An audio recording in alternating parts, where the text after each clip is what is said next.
Okay, good. You're live.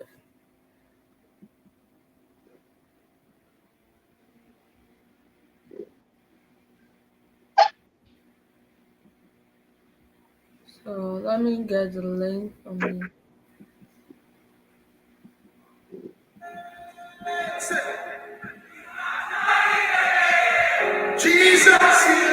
Happy weekend, everybody. No copyright infringed, intended for this song.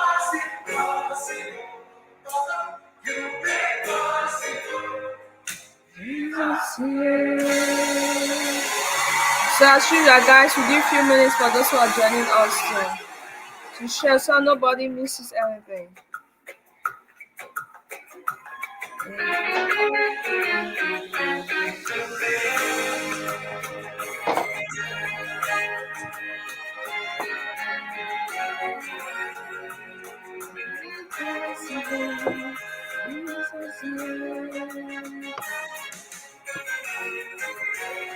Music.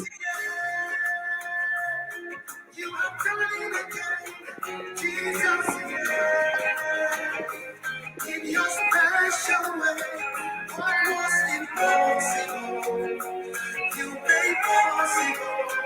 Jesus, yeah. Sing it one more time. Jesus, yeah. Jesus, yeah.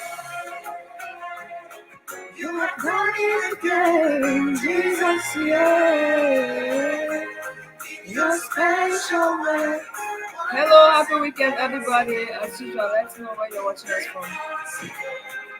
Jesus, yeah. I sent you the link. Yes. Okay, good.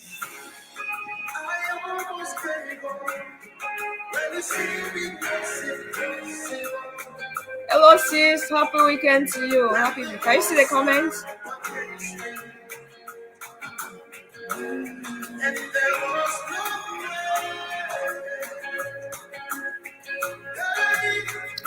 Happy weekend to you too, sis.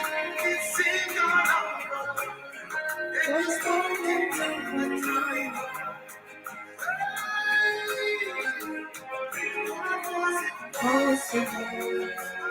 You make possible. Jesus, yeah. Hey.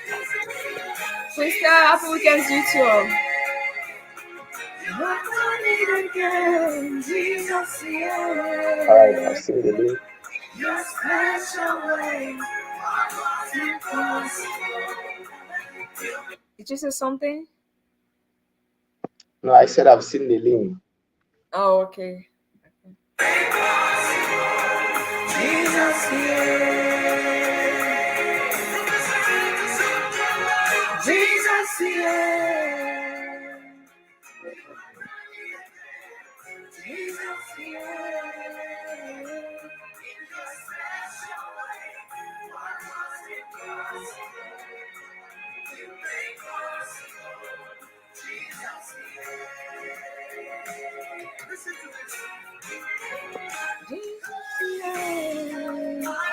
Oh, I need. Hello, everybody. Happy weekend. How's everyone doing?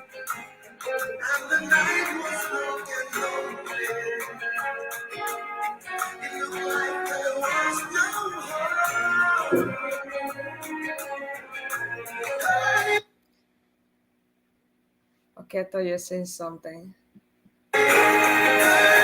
I wanted to say something. Oh, yeah, Fifi, please. I wanted to say everybody should please comment on where you are watching us from right now under the comment section. Please just comment where you're watching us from right now. Okay, thank you. Thank you. Yeah, guys. As usual.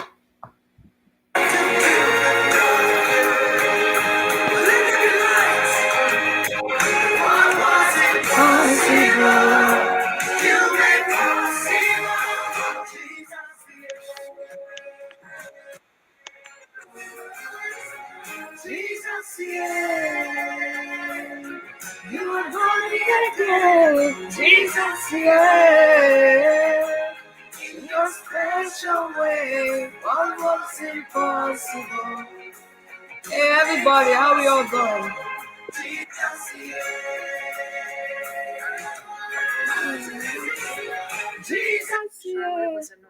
Okay. Happy weekend to everyone. Hope we all are doing good. Thank you. I see a couple of people already connected in the comment section. So as you see, today I have my phone because we have some great guests with us, and I have to keep it. And also, we have someone who's going to join us later. And today's a special day, by the way. It's a very special one. So if you're just connecting now and you've not yet shared, I don't know what's stopping you, but I encourage you to do so that you don't be the only person profiting from these conversations. These are conversations that I believe we need to have them more often, but I don't think we always have these opportunities to talk like this. Yeah, so today, as you can see, I'm not the only one connected, and as I said, you're going to have someone again join us later. It's a special day, and I was supposed to normally do like share to tell a lot of people that don't miss this section. Like it's special, mostly because of the conversation. Thank you, sis. I see you active in the comment section. Yeah, last week, it seemed a lot of people were enjoying the Presbyterian Church Day, and I hope you all, for those who didn't watch last week's session, I hope we went back to watch it. For those who are joining this program for the first time, this is all about creative and independent minds. So, creative and independent minds is not the name of a person. It's not a name of a particular group. It's a mindset. So creative and independent minds is just those type of group of people who have open minds to receive things, to share things, to say, okay, it's okay to ask questions. It's okay to share your thoughts. It's okay for us to have different opinions. It's okay for us to even disagree sometimes. Yeah, so that is what we as creative minds believe. Like it's okay for us to have differences. It's okay for us to have um different choices at some points. That's part of life. We don't have to always agree on everything at the same time. So that's why I said today is very special because, you know, based on this just one statement I said, some people may not still agree. And that is why we come on Saturdays to talk. But am I lying? Some people may not agree. Some people will definitely not agree, but it's a good thing when people don't agree. I think it's a good thing when people don't agree because if all of us agree on on something, then that aspect of creative and independent minds will not really ring a bell. So Exactly. New things will not we need pop to up. have our own independent minds. I totally agree with you. I totally agree. So, guys, before we go on, it's important we introduce Burden, I guess, for today, and just to also encourage other people that we are open to hear from everybody. We are creative and independent minds, irrespective of age. Everybody has something to share. That's what I personally believe in. Everybody indeed has something to share, and you can't know what people really have deep in them unless you give them that opportunity to talk. So we give a platform like this for everybody to have that opportunity to share what he or she has. If you don't open the container, you won't really tell about the content. Irrespective of what they write outside, they can tell you, oh, it's pink in color, and you open the content, you see it's yellow in color. That's what it is. So today, we are honored and blessed to have a brother and a friend, someone that for those who have been seeing his post, and you may ask, like, why is he the one on this conversation today? Is he a father? Is he a pastor? Is he a bishop? Is he So we are creative and independent minds, as I said.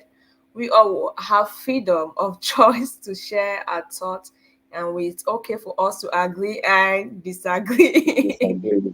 In love, very important we say that part, in love. So And yes, checking his posts all the time, I see some powerful things. I'm like, I want to know more about this guy. Like this week you posted something that when we asked for grace, and I saw a lot, about 18 people reacted to that post, which means I'm not the only person who saw that was a needful, it was essential thing, that when we pray for opportunities, we should also pray for the grace to identify them when they come. That was a yeah, post you did this week, and that when I saw yeah, that, okay. It's not let me think that way because another thing, like another person said, like one of our live sessions said, when we ask for God for something, we should also ask for understanding. So Yes. from that post, I think a lot of people can relate with that. That sometimes opportunities comes, we don't identify them, and sometimes you're scared like we should not take the long opportunities. So indeed, we Yeah. need that grace to actually be able to identify opportunities when they come. So today conversation, without talking too much, we have Mr. Jumu Afaye connected with us from Cameroon, precisely from Douala. And yes, he's a trader, and I like to hear from different perspective, and that's why I thought let me hear from a trader's perspective because to trade is not easy. It's very risky. A lot of people can't trade. So for you to trade, and last time we had you, you joined a live session, and that was good. You said some things that were very important. I know some people didn't watch that video to the end, which was trading for you is not about the business, but it's first about you as an individual. And that's why I thought it was very important to have you also from your own perspective. So you're going to have like different ages people, guys. I know that some people say I'm too old to listen to this young folks talk. It's okay. There's going to be an elderly person to share his own perspective.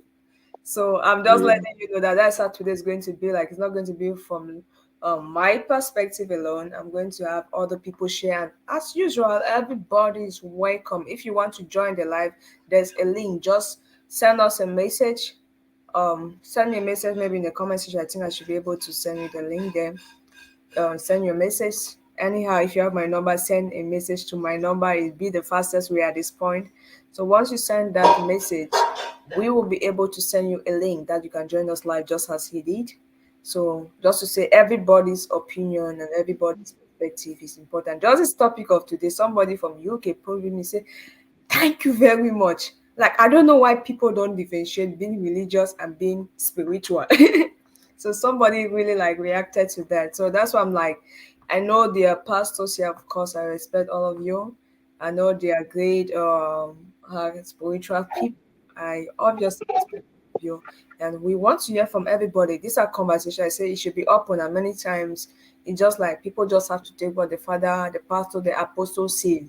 But it's okay for us all to ask questions. And yes, so thank you both so much for taking out your time to share with us from your own perspective. And as I said, you're a wise man from your words and your posts, you know. There's no other way you know how people from you can't give what you don't have. So that's why we are really honored to have you today to share with us on this particular topic. And guys, I just again want to emphasize that let's know where you're watching from. And if you have not taken out time to share this video, we want as many people to participate in conversations like this. And so before we start today, let me give you guys a little bit background about me when it comes to this topic. Growing up, I grew up in a very spiritual home. You play about at least 3 times, not even prayer, service. It's basically service. In the I was just talking with somebody in the morning, in the afternoon, in the evening, in the middle of the night. Yes, so I know that people also grew up like that. So it was also like there's this trend. By the way, I'm a Presbyterian. So there's this trend when you start going to school, when you in fact you're small Sunday school. By the time you're a certain age, you have to join YP. The next age, as you're getting older, you have to join CYF. So there's that trend for Presbyterians from Cameroon. I know you all can relate to that, but thank you so much both for joining us, Mr. Tape Franklin. And from YP, CYF, CYF, CWF, CWF, you know as it goes. Man, as I got, I finished on this school, I'm like, you know what? I'm not passing down that road. And everybody saw me as if I was possessed. So I'm just saying so because I know that a lot of people well, we're like, must I join all these groups? Must I pass? Because to me at that point, the reason I didn't join and like I had issues with my principals, by the way, in school. Because everybody, It's like you're possessed. You have to do this. You have to join this. I'm like, no, I don't know. And then I was like, I don't even know how to sing, so there's no need joining. Because for me, it was not really being spiritual. A lot of time people use it more for entertainment. So that was my perspective. Like there are groups that people call show group, like to show off and do that. So I'm like, is this? I don't see like it's me praising God if I'm this group or not. So now getting older, I realize that it's not necessarily being in those groups that makes you spiritual. The fact you're going to church, joining all those groups. But for sure, thank you so much, sis. Thank you so much. She was with us last week. That is Miss Tracy Banks. Thank you so much for connecting again with us. So yes, sometimes some people, in fact, sometimes we as humans think that, oh, it's the activities that we do that automatically make us good people. But I start with the intentions. And so that is why I believe sometimes we do things without taking out time to discuss about them, to reflect about them, to think about them. So that's why we have these conversations today, just to give a little background so everybody was connected. Like some people think that when you're doing all those religious activity, that automatically makes you spiritual. So I'll not start by saying what I think, what I don't think. So I want to leave you at this point for our brother Juma Fire to tell us from his perspective, like, do you think there's any difference first between being religious and being spiritual? Every other person connected, we want to hear from everyone. It's always a conversation. Let's hear your thoughts. What do you think? Is there a difference between being spiritual and being religious? All right. First, I would like to thank you very much for all the positive comments you have given about me. Uh, Actually, let me just tell you first just tell you a little bit about myself. So, I actually come from a very religious background, also Catholic. And in my family, we have a lot of priests and we have a lot of reverend sisters, and we even have a bishop in our family. So, back in the days, everyone knew that I was going to become a priest. And I went through Bishop Rogan, and that was the preparatory stage for me to become a priest. So after going through Bishop Rogan, like everybody knew that this young man was going to become a priest. If you ask anybody that knows me, they'll say, we knew that you were going to become a priest. Up to today, some people still ask me that, why did you not become a priest? Even those from my class, they usually ask me that, Why did you not become a priest? You should have become a priest. Don't you think that was your calling? Uh, so this topic today is really, really, really important because uh, along the way, I discovered that actually being religious,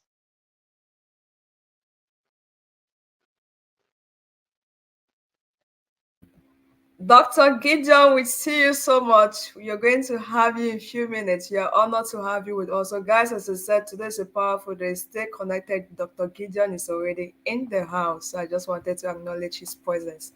Thank you so much. Yeah, thank you. okay, so like I was saying, throughout that journey, I I got to discover that being religious does not actually mean you are a spiritual person. And what is really important is that spiritual aspect of it for me, because spirituality is a way of life, but being religious is actually uh, a form of guidance for your spirituality. So we have religious practices that are there to guide us on our spirituality. So we have practices like in the Catholic Church, we have benediction, we have mass, we have other activities that we carry on. Those are religious practices that are meant to guide us on our spirituality. So, oh, being spiritual, like I said, is a way of life for me. It's a way of connecting with, first, with God, second, with yourself, third, with the world around you and everything around you. Because we live in a world where a lot of things are so much connected. So one thing always leads to another. So we can say that that connection of being a spiritual person can be developed by being spiritual, but most of the time we find ourselves in our religious uh, dominations or denominations. We find that we have more of religious practices than actually teaching people to have that connection with God, having that connection with themselves. I think one of the most difficult questions that we can answer as a human being is when somebody asks you that, who are you? Uh, Lucy, if I should ask you now that, who are you? What will you tell me? Who are you? As you said, that's the most difficult question for me to always answer. I don't know how many people know that. Like, I find it so difficult. Like, I always dodge it because the only thing I can tell as of now is that by grace, God has kept from Cameroon from the that is the maximum. Just a light by grace and a spirit that God has put in a human body to operate in this world. So that's what I can say at this point. It's really a difficult question. Yeah, that's one of the difficult questions that I think if everyone gets to find out that question for themselves, then we are going to have a better world for ourselves. Because when we say beyond the human flesh, there is that spirit of God that God put within every human being, and that is the part that we have to discover as human beings. So if uh, and one thing that we have to know is that nobody can do this discovery for us. Every human being has to discover for themselves who they are. And if everyone can discover for themselves who they are, then I think that we will stop confusing being religious and being spiritual. Our innate nature, like Jesus will say, is that the kingdom of God is within you. There is a spark of God that is within you. So I don't know if when we read through the Bible, we really read through the line, because there is a lot that is in the Bible, and I think that is where, and most of that nowadays is hidden from human. It has been hidden from humans. So that is the real part that we should discover within ourselves, fully knowing who we are. And how do we know who we are? Knowing that, as Jesus will tell you, the kingdom of God is within you. That light of God, that spark of God is within every human being. And when you come to know yourself, then you have come to know the Father. And when you come to know the Father, then you are totally free from this world where we think that we are so in so much suffering. So uh, religion also has guided a lot of us, because if it's not of religion and some of the controversial factors that religion gives, we would not be able to discern if spirituality and religion are the same thing. So for me, religion and spirituality are two different things that should not be confused. So religion are practices that are meant to guide us on our spiritual journey. Why spirituality is a way of living for me.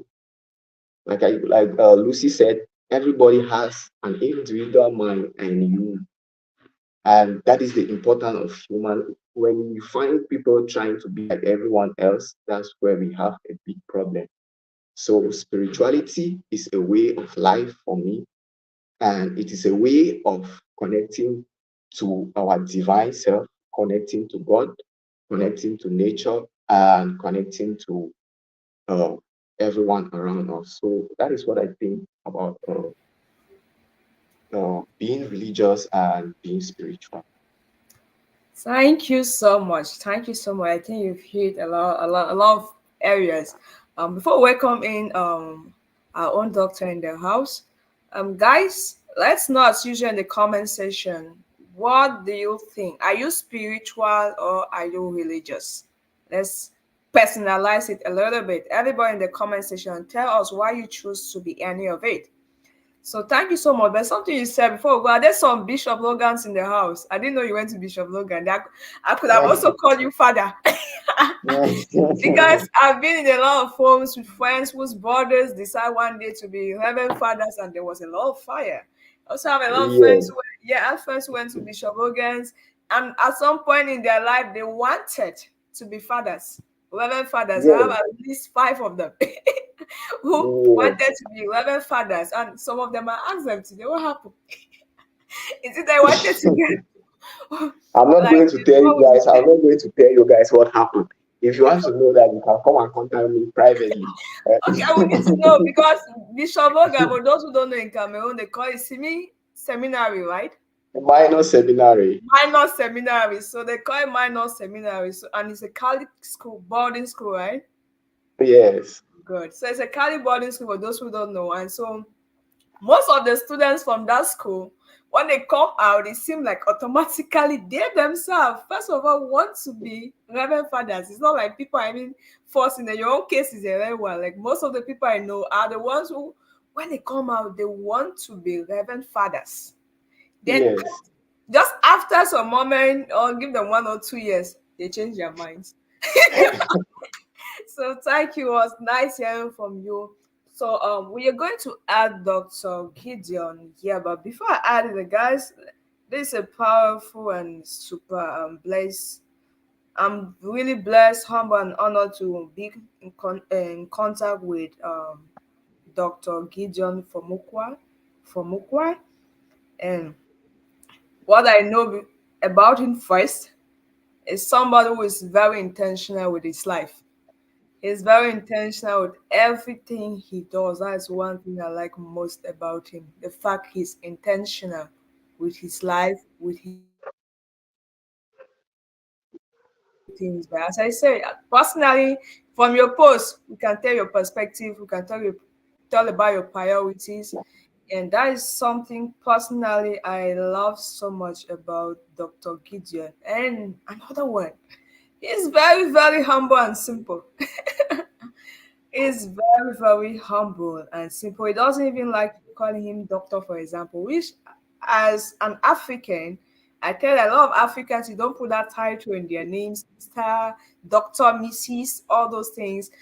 His Excellency, it may be a big problem Going for to be a some. lot of problem. Exactly. Ehen. So he's one of those people I can tell you for free that he doesn't honestly mind. If because for me, I don't have a problem. Even you're younger, want me to call you uncle, I'll call you the uncle. Better you tell me that don't call me. So it's one of those I know for a fact that he really doesn't mind, like really wants you to even call him doctor, but I will call him for the respect he deserves it. So even everybody I welcome in, and we see a lot of people connecting now. So please, for us all, let's not forget to share. So one thing about Dr. Gideon also is the fact that he is very intentional about empowering people. So he's also doing a lot of live streaming about amazing topics, really amazing, and bringing great people to his platform. Obviously, he has a lot of great connections. So I encourage everybody, you check. I'll by the way share his link or I'll pin it on my account. but I think it's Gideon from Ukwan. That should be, there's no doctor in his name on any account online. So you see Gideon from Ukwan, you can check it, everybody. Stay connected with him. He's a powerful ass. And I think on YouTube, he's a story warrior. So he's actually a proud product from Africa, super proud of where he originates from, which is something a lot of people have lost identity.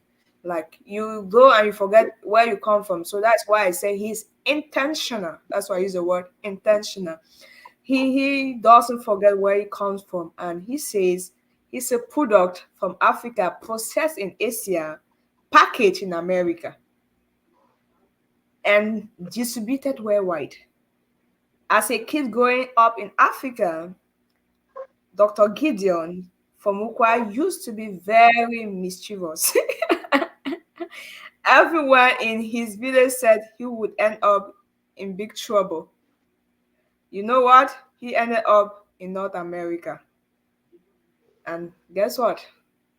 Today, we have the honor to hear from him.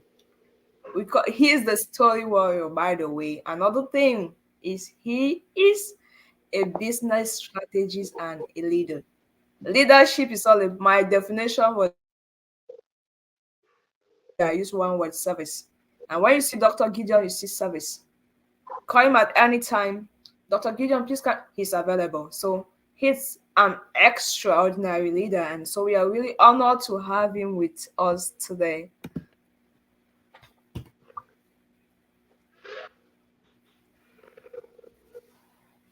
Dr. Gideon, you have all the floor, the table, the kitchen, everything to take charge. I need the spoons. Everything, I everything. need the spoons. Everything. I need the knife. I need the fork. I need some food. You have it all. Okay. You're making me hungry. It's just 12:10 here in Dallas. Oh, I see. Good to be on your platform, Lucy. It's such an honor to be in the presence of light. Why do I say that? Because you're the brightest light I know. Just want to put that out there.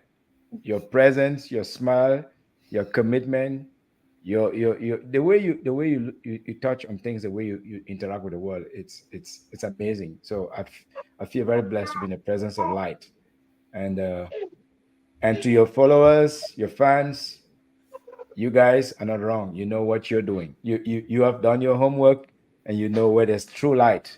Because where there's light, there's no darkness. So I'm happy to be here. I don't know what I'm even saying. We are really, really honored to have you with us. So this is a topic that we want to just hear from. We know we are not 11 fathers, but we want to hear from different perspectives.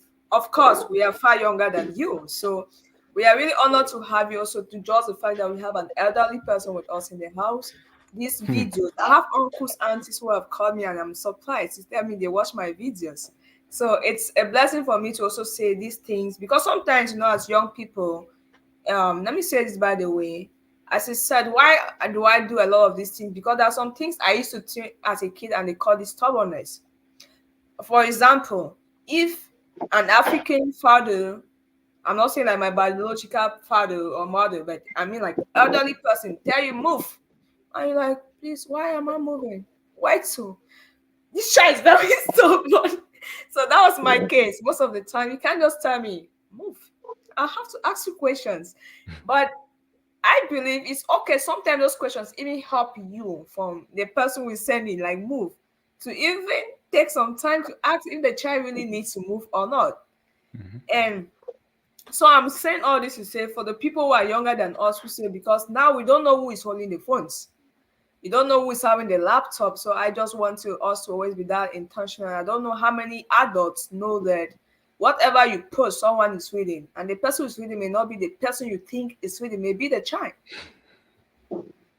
So a lot of people watch my videos, people I don't even know. And what has shocked me like recently are the elderly people, like from different countries, like I always watch your video. Think I don't talk to you. I talk to you every day. I see all your video. So I'm really honored to say we have someone who can share his light on these things that the youth, because a lot of youths today are struggling between what they told them in church and what they see in their Bibles. Because at first you could just tell us what you understood, but now we have Google.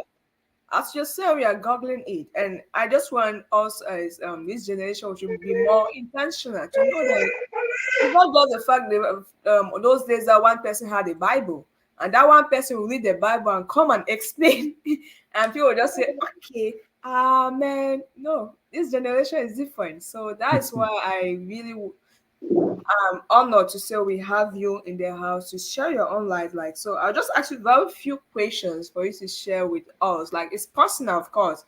It's just like from your own journey. As I said, the fruits of every good person is from the words and the way the person do things. I've been in your car, for example. You didn't ask me which church do I attend, and I'm not sure you know the church I attend. But you say, "Oh, let's pray before we move." That's what I respect, and for me, that's what I talk about when you talk about God and those. It's not really the church you go to, but that's something I saw in you that I say you're intentional. Oh, okay, we have this meeting. Let's pray. And even the way you relate to people as brothers and sisters, which are things that I believe a lot of people can learn from you. So it's not, you don't need to go and preach a sermon, then people learn from you. But the fact, the way you live your life, I want to say personally, it's very humbling for me, and it's something I learned a lot. Like too, the way you treat people really tells about what goes on in your mind, and that's why I just want to tell you that a lot of people would love to learn from you, because you are really a great example of not just a leader, but I believe of what a Christian should be, or who a Christian should be, like the way you carry your life. And so I have just few questions for you. My first question to you, like, do you consider yourself being spiritual or being a religious person? That's a very, very difficult question for me. I know. Uh, First, thank you for those kind observations. I had no idea that somebody was taking notes as I was driving along. Somebody was keeping notes, keeping We take notes. scores. The generation to be the I Gen had Z no will idea take somebody was notes. keeping stock of what I was doing on. No, I am just a silly guy who believes that uh, one day I'll have to give account of what I've done with my life. And I don't know in what shape or form, but I truly believe deep that how you treat people, how you connect with people is very, very important.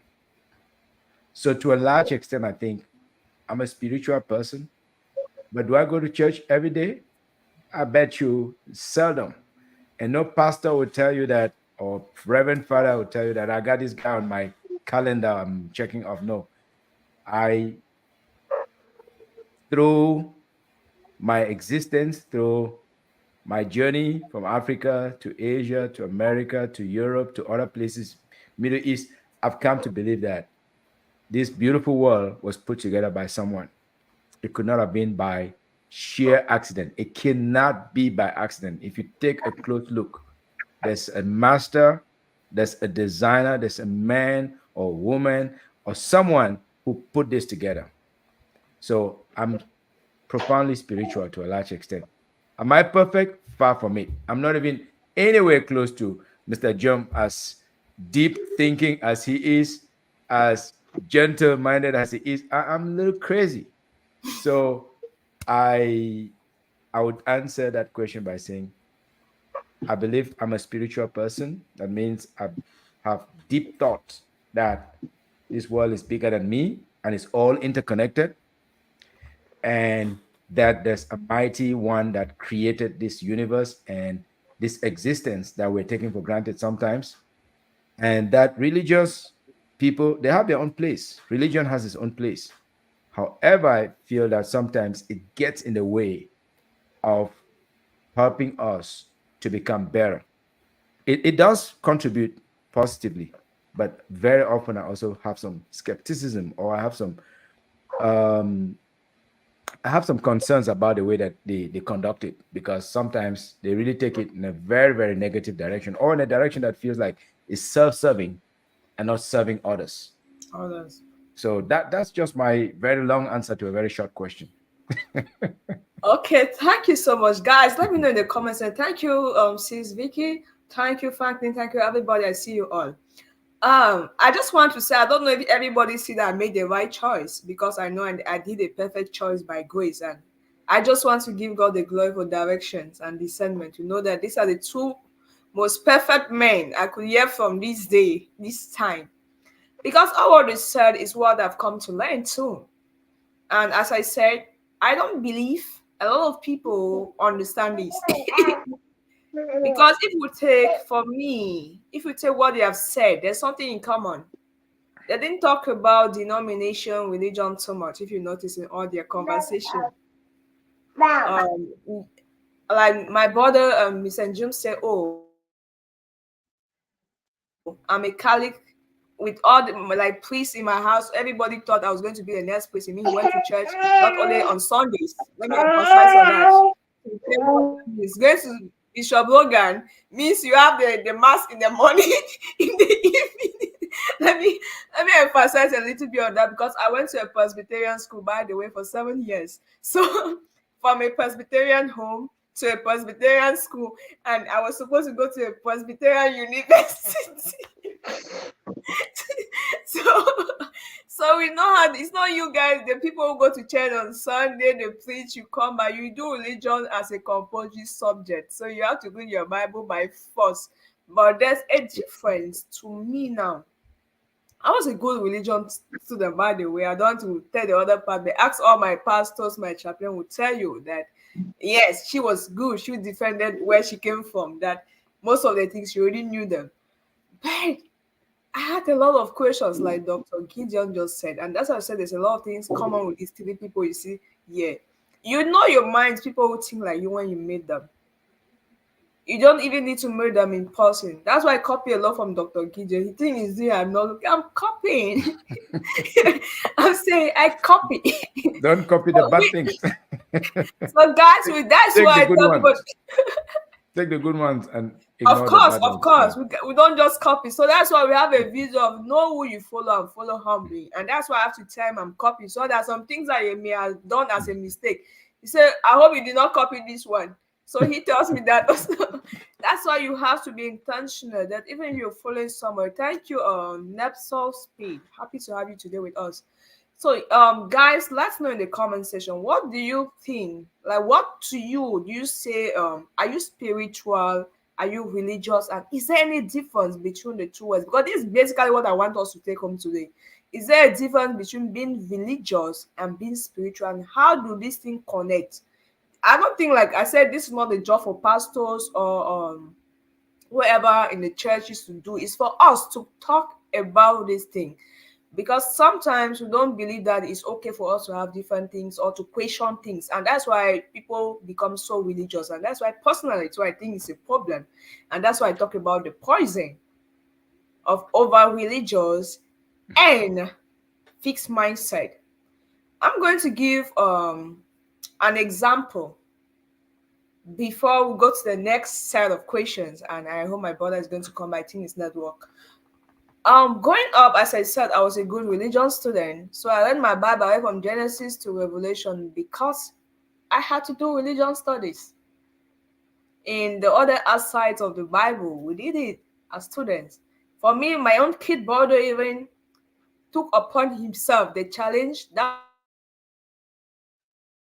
one is not even school. He was everybody knew, like he come back from school. Before he eats, he reads his Bible. Before he finish class 6, he has read all of the Bible. So in my house, there's nobody will come and tell and they don't ask you questions because we read them. So I just relate my siblings, and all the people who don't read. I see there's a big difference. You can know who is reading, who is on this intentional journey. Okay, he's back. So I just want to give us a little bit those background, like you can really differentiate who is actually reading for himself or herself and who is just hearing from someone else. That Sorry, intentionality, sorry, sorry, sorry for yeah. my network. No, it's okay. We understand. So Yeah, in that's why I Cameroon, you said, know how it goes. we know, don't worry. We are with you. So guys, that's why I said something, and I just want to emphasize that Dr. Gideon leave his life. I made the word, I said intentionally. That was the word I used. Intentionally. And I can tell you also for free that my brother Juma Faye, maybe we've met just on maybe one or two occasions. But I know for a fact, and then I'm saying for free that he lives intentionally. So if you see any human being, you have to check, is this person living intentionally or the person is just following a culture, a religion? To me, that's why I can give a simple difference between religion and spirituality. Those who are spiritual are intentional. So, guys, take the keyword intentional about knowing themselves, which is something Raphael said very well in the beginning. He is very intentional to know about himself, to know why God sent him on earth. So you can't even say, "Oh, you're a Christian," when you don't know why God sent you on earth. If you take example of Jesus, Jesus knew why he was on earth. He focused on that. It's not like he had to attend in any particular church. That's why he could go to church in this place. The next part is in Rome. The next part is in another country. How many of us Christians do that?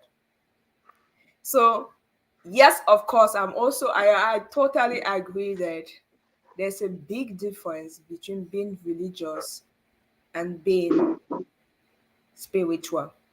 Those who are spiritual, and now in Dr. Gideon words, as I said, I copy my brain, copy good. He said something that after being from Africa, Asia, which means different parts of the world to conclude or to summarize, he came to realize that someone, that's what he said, right? Someone created this world. And I will not say someone, I will say I know that God. That is me. As I said, here we agree in love and we disagree still in love. So I personally came to a point that this is not just about religion or studying your Bible. I didn't go to church like I was saying yesterday. This is you tell you. We had in depth of this conversation before coming live, just to relate it to some people how intentional we are. He said, "Oh, there was some part he didn't go to church too. He just sat after." It's not like if I came to this point to understand that it's not about me showing up in church.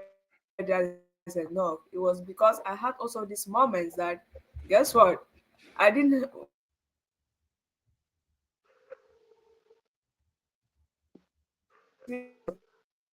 Or things that I was expected to do.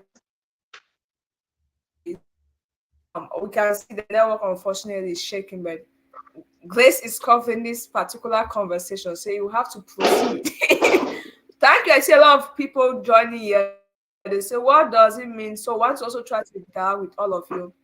What does it mean to live intentionally?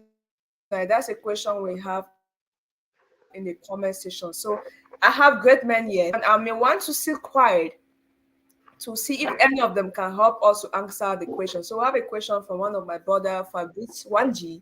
I think he's in Canada. As I said, I'm shocked at the number of people. This was my senior in UB. So I'm honored to have all the great people in the house. So he's asking the question, what does it mean to live intentionally? In your own words, what can you say, please? I'll let Mr. Jim go first. He's a smarter one and the deeper thinker. Okay, thank you very much, sir. Thank you very much for giving me the opportunity. I was just about to say you should go first, but it seems as if your humility beats our human imagination. Okay, so for me, being intentional or living an intentional life will entail you living, first of all, knowing your purpose, because a lot of us we struggle with knowing our purpose. I think that's one of the great problems that we have in life, because people you're trying to figure out, why am I here? First of all, why am I on earth? Why was I put on this earth?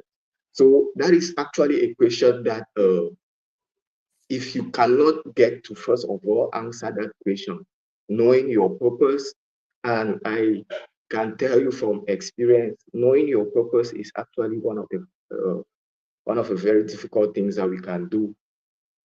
And a lot of people live, and because they don't know their purpose, they cannot be intentional about your life. So being intentional will entail you taking purposefully driven decisions about your life, where you should be, who you should interact with, who you shouldn't interact with, because a lot of these things, they play a lot on ourselves. The people that we interact with in our daily lives, their influence on us cannot also be underestimated or cannot be underrated. We have something, I think I told you last time, Lucy, that we have something that we call energy, and everybody has their own energy that they emit. Some people will emit negative energy, some people will emit positive energy. And it is not good for it is not everyone's presence that that is required in your life. So being purposeful about who you spend your time with, where you spend your time with, and how you choose to spend your time, first of all, spans from you knowing your purpose. Because if you know your purpose, you will know that this place that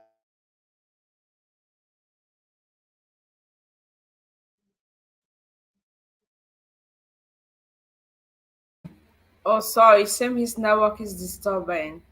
So can we all see a certain comment that is being pinned? I don't know if I'm the only one seeing that. I can Okay, see it. okay. So this is what I want. So good. I'm sorry, his network may be an issue. So, Dr. Gideon, do you have anything to add to what he just said? Um, I agree with what he was elaborating there very eloquently. I believe that if you look at intentional, it starts with the word intent, a desire. Mm-hmm. What do you want to do? Do you want to eat? Do you want to plant? Do you want to nurture? Do you want to fish? So, intention has to do with starting from somewhere and going somewhere. And Mr. Jim was talking about energy. So, I think if you look at living intentionally, I would say it has to do with, first of all, taking stock of where you are today, asking yourself, is this where I want to be? Is this what I want to do? And if your intent is to go somewhere else, that means you need to move yourself to where you need to go or do whatever you want to do. So if you break it down, it has to do with a movement from one place to another or from one idea to another. And so for me, if you want to live intentionally, it starts by asking yourself, what do I want out of my existence, out of my life? And the philosophers would tell you that uh, time and space can be collapsed or cannot be collapsed. Mm-hmm. But I take the view that from one location to another, that's an aspect of intention. From one thing to another, that's an aspect of intention. From one idea to another, from one person to another. So if you live intentionally, means you always consider where you are and where you wish to be, and you take the necessary steps to do what you want to do. And if you look at it from a spiritual standpoint, it has to be in alignment with what you alluded to, Lucy, which is what's your purpose? In this case, if you want to bring bright light, which I love the power of light because it disperses darkness, then take that light from that place where it is a little bit deprived or there's too much abundant light and go to the place where there's darkness. And that little spark that you bring there out of your intention is what's going to chase that darkness and help the people in that region or in that location to feel like, oh my goodness, this is so beautiful. This is so awesome. So it starts with intent. It starts with the intent or the desire. And for me, most of that has been shaped by being raised by a mom in Cameroon who was very spiritual and also religious. Uh, and I noticed a lot of things. I observe a lot of things, copy a lot of things from her, Lucy, like you say, that have shaped me about my intent and my spirituality. Now, one thing I've not learned from her fully is I've not learned so much about religiosity. I've not become the most religious person I could be, but I could definitely improve in that area. Maybe Brother John will give me some advice, or you, Lucy, but I'm still open to growing in that area, and it's necessary too, to some extent, as long as there's no bullshit. As long as there's no bullshit in it. Sorry for my French word. BS is a French word, right? So anyway, that's my take. Oh, thank you so much. Before Mr. Fayed come back, I just am so proud of these great people connected with us. I don't know if all of us connected. Let me know in the comment section. Are you proud and honored to really have them connected? Because I am really grateful for the decision, because it takes me a while to know who to bring into this platform. That's why I always tell like people, like, that's the difficult part. Who to contact, who to bring in, because obviously people have different mindsets and stuff, and you want to know if it's in the direction of creative and independent minds all the way.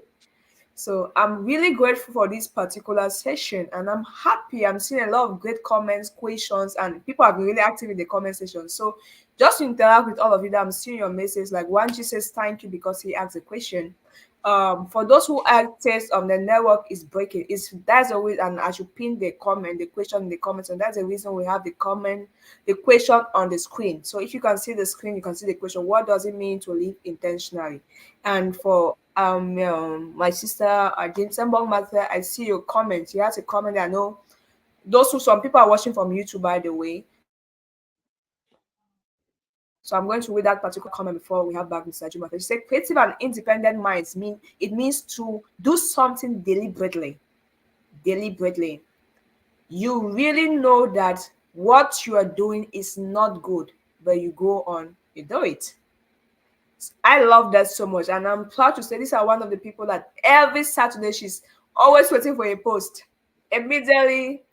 So I have people like that who are really, who I can say, each time there's a post, if they miss it on the weekend, they're coming on Monday to watch first Monday.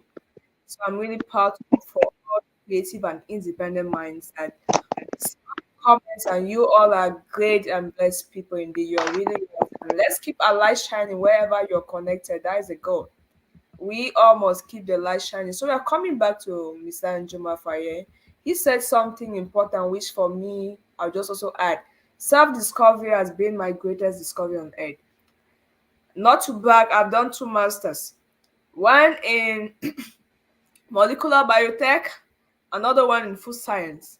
But those ones, I wish if I knew those ones by now, I'd be very depressed. Just to be very transparent. If it's just those 2 things that I would say I've achieved, or the researches I'm still working to publish, or the ones I have published, I'll be depressed by now. It means I won't even be able to like myself. That's a reason for depression, right? I don't like myself enough.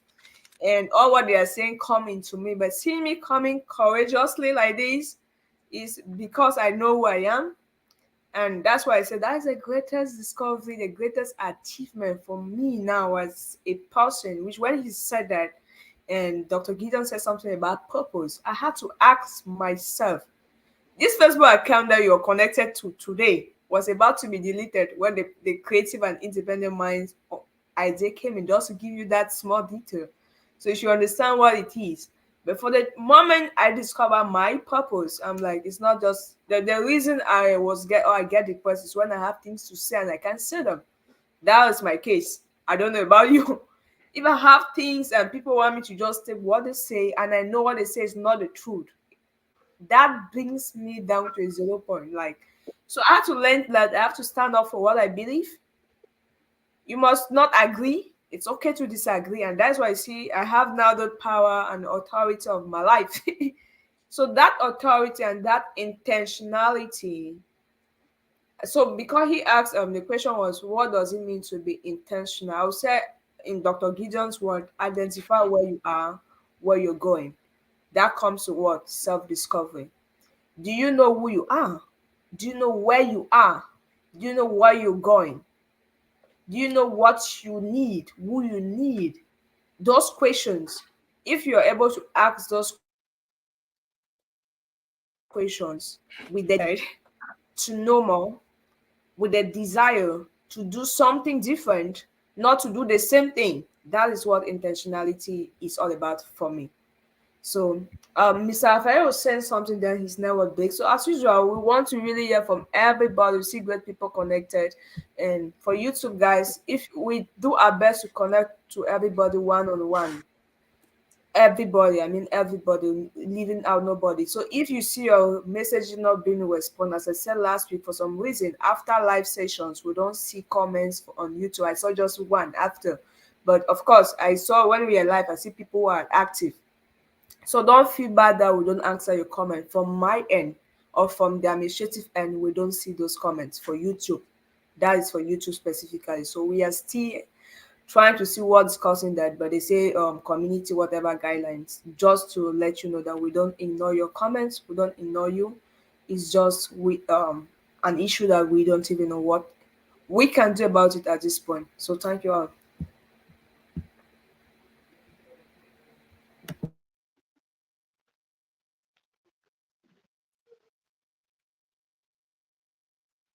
Okay, I was saying something before my network disturbed. That's just how it is in Cameroon here. Very, very sorry for that.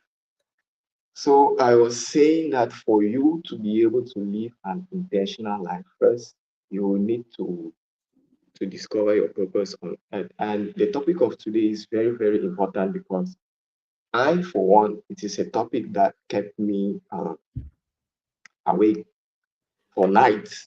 That means I could not sleep. And I went to church, and when I go to church, I still get the same answers that I don't want to hear. I want to hear something different because there is that inner knowing in me, which is telling me that there is more to it. There is more to it. There is more to life than being born, going to school, getting married, getting a job, breaking even, and then eventually we die. So everyone has been doing that from years past. And it seems like the world is going nowhere. It seems like we are still in a lot of confusion. So is what religion telling me actually what I need to be learning? So at one time, I felt like going back to some of the priests in my family and asking them, what is really the purpose of life? Why do we find ourselves here? Why are human beings put here? And what still we come here? You don't even know why you are here, when you are here, when you are going to leave, or uh, what is going to happen in the course of your life. So it's like there is already a greater power that has predetermined everything. And when you begin to fight against that predetermined plan, like the Bible will say, there is a plan for all of us. There is a plan for God has a plan for your life.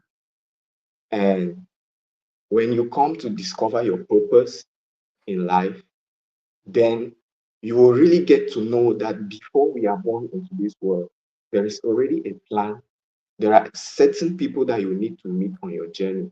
And because the human mind always wants to be in control, and one of the ways in which we get to discover God and which we get to let God work in our lives is true surrender. What He needs from us is total surrender. So you must be able to surrender yourself to God's plan. So, and a religion for me does not really teaches people how to surrender. Okay, so let's take an example. Jesus said, take no thought for tomorrow because the Father already knows that you have need of this thing. But we always do take thoughts for tomorrow. And if we are not taking thoughts for tomorrow, we are taking thoughts for what has passed and we are fearing the worst, that the worst might happen. But if you can listen to the word of Jesus, take no thoughts for tomorrow because the Father already knows. He has plans And if you look at the world, you see that it actually is the way he designed it, or she, or it, or whatever that divine power is. It designed it in such a way that there is provider that is given to you daily. There is guidance that is given to you daily. There is everything that you need that is given to you daily. And all you need to do is to surrender to that divine plan. So you see, he will say the birds, Jesus will say, the birds in the field, the grass, they do nothing for themselves, but the Father always provides for them. So what more of you, the children of God, those that he has called his own?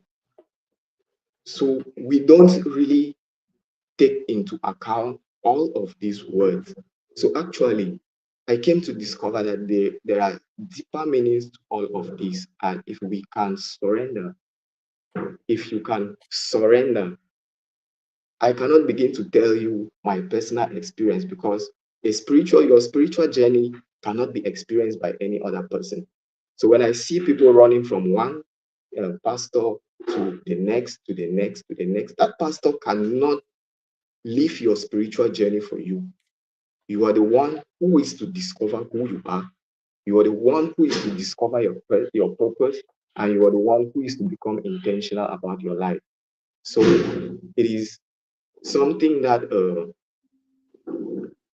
I the spiritual part of you, if you come to discover that spiritual nature of yourself, I think that you will find a lot of things begin to come into play, begin to align. So now you are living in alignment with that God's plan. But when you think, because the human ego, the human mind always wants to be in control, and you refuse to let uh, that divine plan work for you. And when you feel like you want to be in control, you step out of that divine plan. So why I think religion has a shortcoming is that it has failed to teach us how we can align with our spiritual natures, and how to align with God's plan, and how to simply allow things to flow naturally. I used one time I posted that we come into this world. First, we do not know when we come, right? We don't know why we came. We don't know who we are going to meet. We literally know nothing apart from the fact that we are here right now. So what it actually means is that there is a divine presence that put you here, that already knows all of that. So what do you need to do? You need to surrender to that divine power so that it continues to lead you. So developing your spirituality is one of uh, the main purpose of your life. So that's why Jesus will say, seek ye first the kingdom of God, and everything will be added unto you. So you need to work on that spiritual. All of us, we need to work on first that spiritual part of us, so that the plan of God can clearly work in our lives. Thank you. Guys, all those connected, let me hear your thoughts in the comment section, because I'm learning. I'm really learning from these great people. And I really can only agree to all what they say. That's all I can do, because already it's divine that they are here, and the messages has been divine.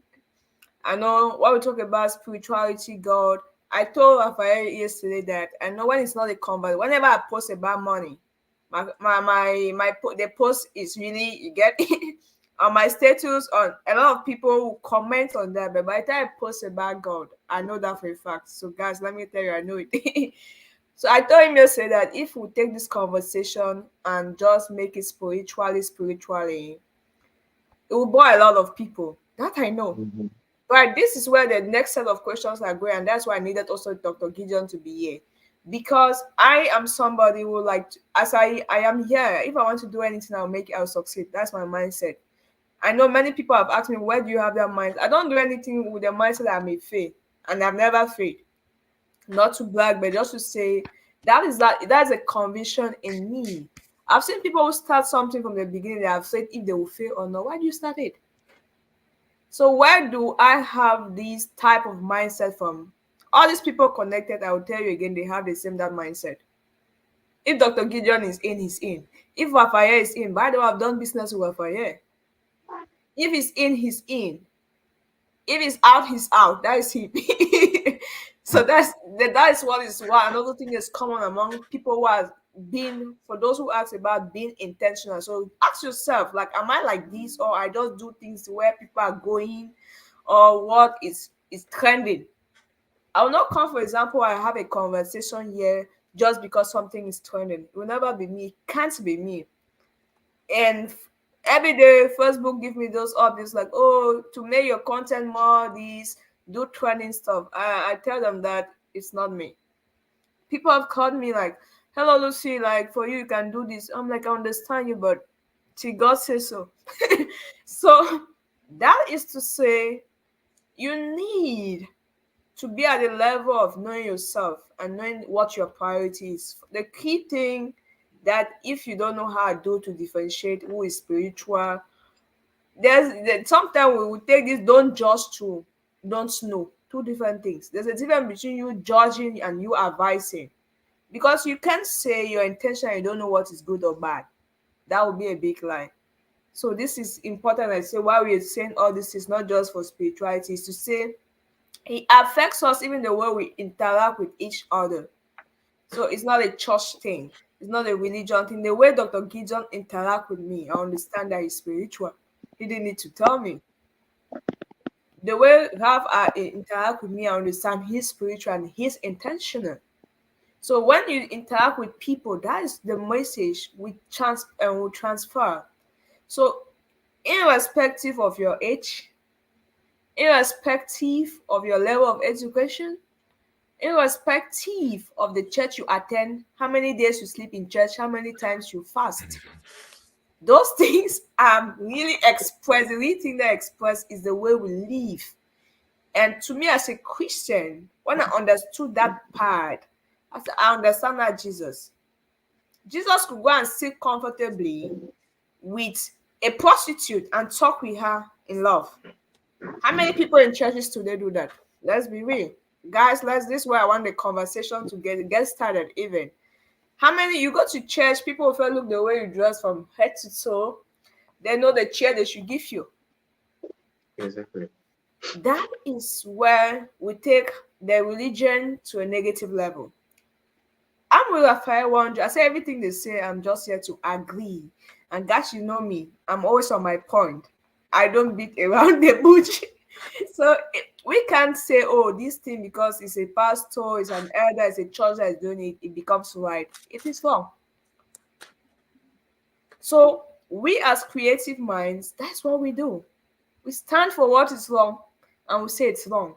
What is right, we say it's right. You can't take somebody's personal life and you're making fun of it. It is wrong.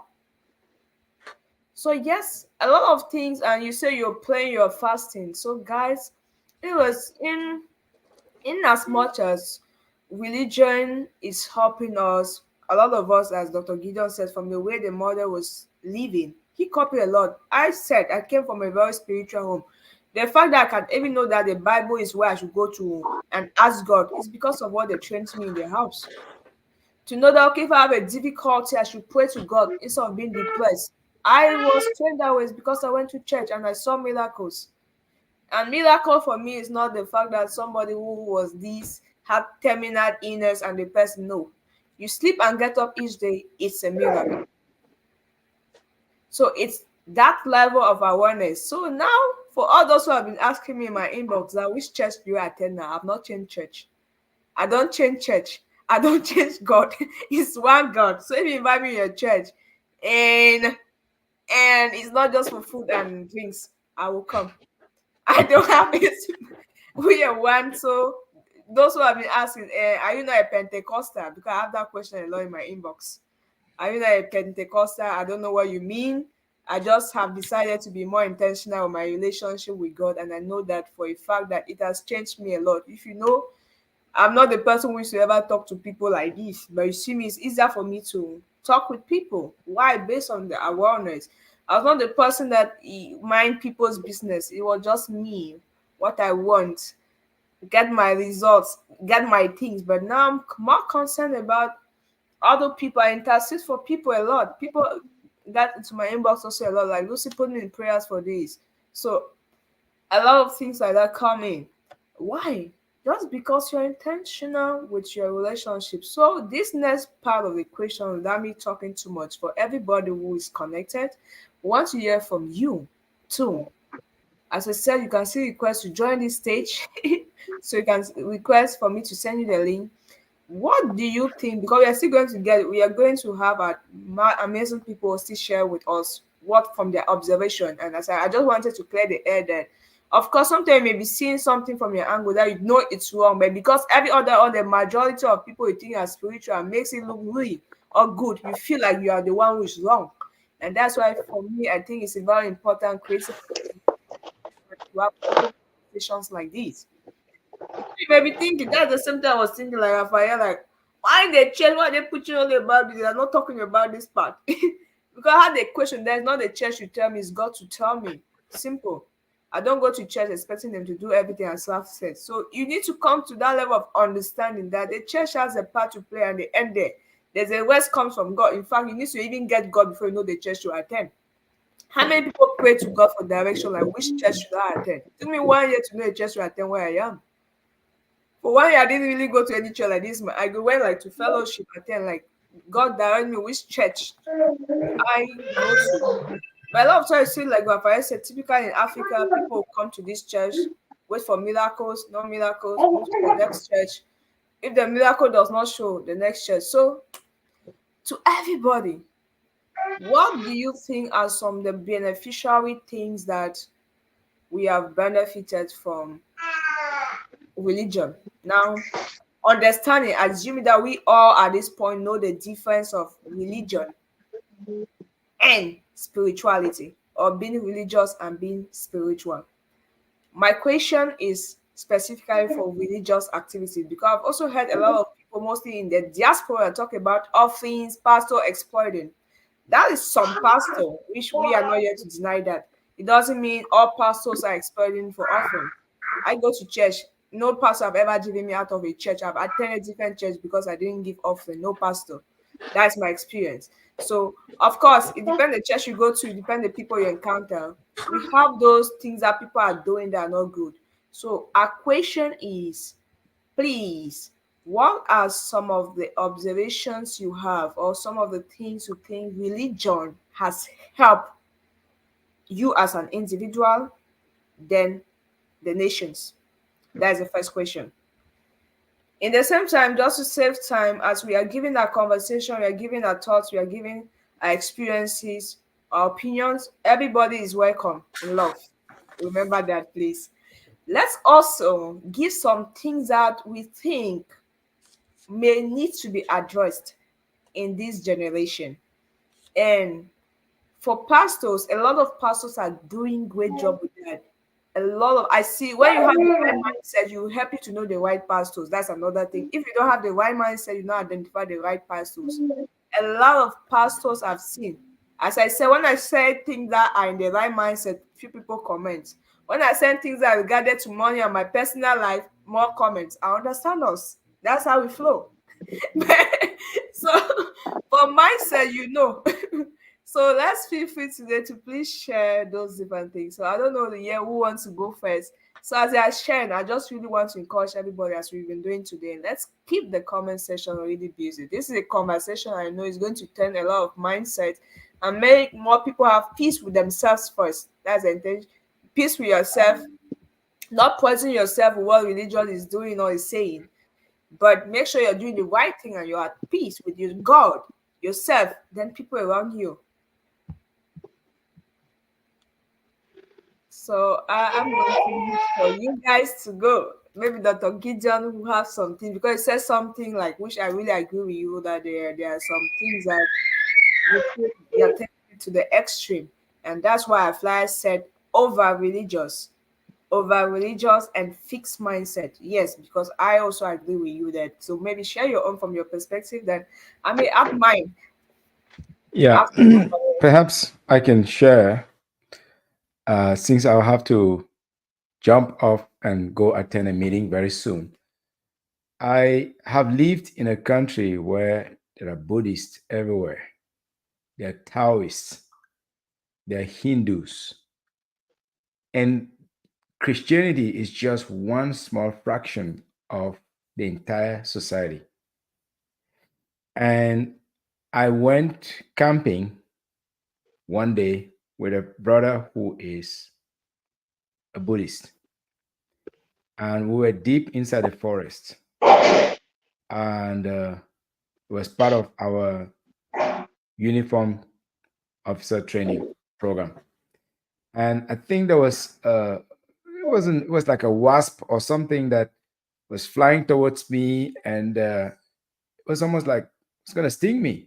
I turned around, I tried to knock it down, and try to kill it, and I started cursing, and that brother was very, very wounded. And he said to me, Gideon, why did you kill that insect? I said, because it was trying to sting me. He said, but that's not what you should do. I said, why? Why this thing was about to sting me? He said, no. When you get angry, just because you're angry doesn't mean you should kill something. You have more power. That insect has very little or no power. So each time you get angry, you want to destroy, want to hurt someone, does that make you feel happy? Does that make you feel good that you've destroyed that form of creation? And this happened way, way back in 2001, and it stuck with me since then. What he was teaching me there is anger. For me, from a Christian standpoint, maybe I don't have any specific verses to quote. If it was attacking me, I have self-defense to kill it. But from his standpoint, from a Buddhist standpoint, you don't destroy creation like that. He was very concerned about the way I responded. In his teaching, or what I learned from it, was anger should not be translated into destruction or hurting another form of creature. And it really informed me because as a Christian, I did not think twice about it. But the point I want to make here is if we look at it only through the lens of Christianity, we think that, the whole world is Christian. No, there are Buddhists, there are Taoists, there are Hindus, there are Muslims, and they have their own worldview. We need to also respect that. But if you look at it from a spiritual standpoint, they're all spiritual. They're all talking about the common dignity of mankind. They're talking about not to perpetuate crime, not to hurt other people, not to undermine others. And these are very profound. So the point I want to still make here is when I see some Christian churches that are really, really overzealous and they undermine all other forms of beliefs, it bothers me because you're undermining other forms of God's creation. Just like I undermined that little creature because I thought my worldview, my opinion is the only right one. My existence is the only right one. What about the existence of that insect? So I just want to say, reflect that yes, it's good. I'm happy, very, very happy that I'm a Christian. I once almost fell in love with a lady that was a Muslim, and she said to me, the condition sine qua non was you have to become a Muslim. And I thought, no, I'm good. I'd rather miss everything that comes with that. She was a very pretty woman, but I said, no, I'm good. I'm happy. I'm fortunate that I was born into a Christian family. But I say that also to indicate that, yes, I love the fact that I'm a Christian, but I also have the obligation to know that there's still other forms of existence out there, forms of belief and spirituality that we need to take account of. And we should not continue to assert as though we're the only perfect ones. The Bible might want you to think so, but what about the other humans that were created by God? Can we completely annihilate them? Can we completely undermine them? I don't think that's right. So, in the course of expressing our beliefs, we should not go to the extreme because we are not the founder, we're not the creator. Only the creator has the right to decide who is right, who is wrong. So I want to say, who am I to judge? I'm just a goofy guy from Cameroon who has been fortunate to hang out today with people like you, Lucy, Bright Stars, people like you, Mr. John. And I hope that sometimes we'll continue to connect. But I have to run, and I want to wish you an amazing continuation of this conversation. I'll come check it out online and see the other comments so I can learn from the other people that are commenting, because I believe they have views that we all need to benefit from. So thank you so much. Thank you so much. Peace. Thank you. Honored to have you. And thank you so much. Absolutely. Thank you so much. Appreciate it. Have a great rest of the conversation. Yeah, you too. Have a nice day. Thank you. Okay. Thank you. Bye. Yeah, before Mr. Jim come in, thank you everybody who is connected, and I see some people have really been patient to us. It's going to be a longer conversation today, of course, we know. You're having three mighty people. I'm not cutting anybody short today. Everybody's going to say everything. So I'm just saying this to say if you're active. I see Alicia Bold, I see great people in the comment section. Emmanuel Bini, Ajim Samo Martin, everybody. I see you. I saw my sister Eduku Lucy, Eduku Solange. Yeah. Oh wow, we have some powerful stuff in the comment section. So I just want to take this time to interact with those who are active in the comment section. Make them know you're saying. I humbly go with Dr. Gideon's second point of living intentionally, being related to our purpose on earth. Thank you. To the best of my understanding, our purpose on earth is to continue what our Master and Lord Jesus Christ started, which is living for others and seeking salvation for all. So with this, we get intentionally in our living by start making plans on how to go about our lives and try meeting the needs of others. Guys, that's why I like all my creative and independent. But that is from Miss Edugu Solan. She was my senior in school, and it's one of the sisters I tell her I learned a lot from her. She was 2 classes ahead of me in secondary school, and I'm blessed to say I've been learning from her since she was in Form 3, I was in Form 1. So I'm blessed to have great people like that. So I have another one from Nepsol, my friend is connecting from Bahrain today.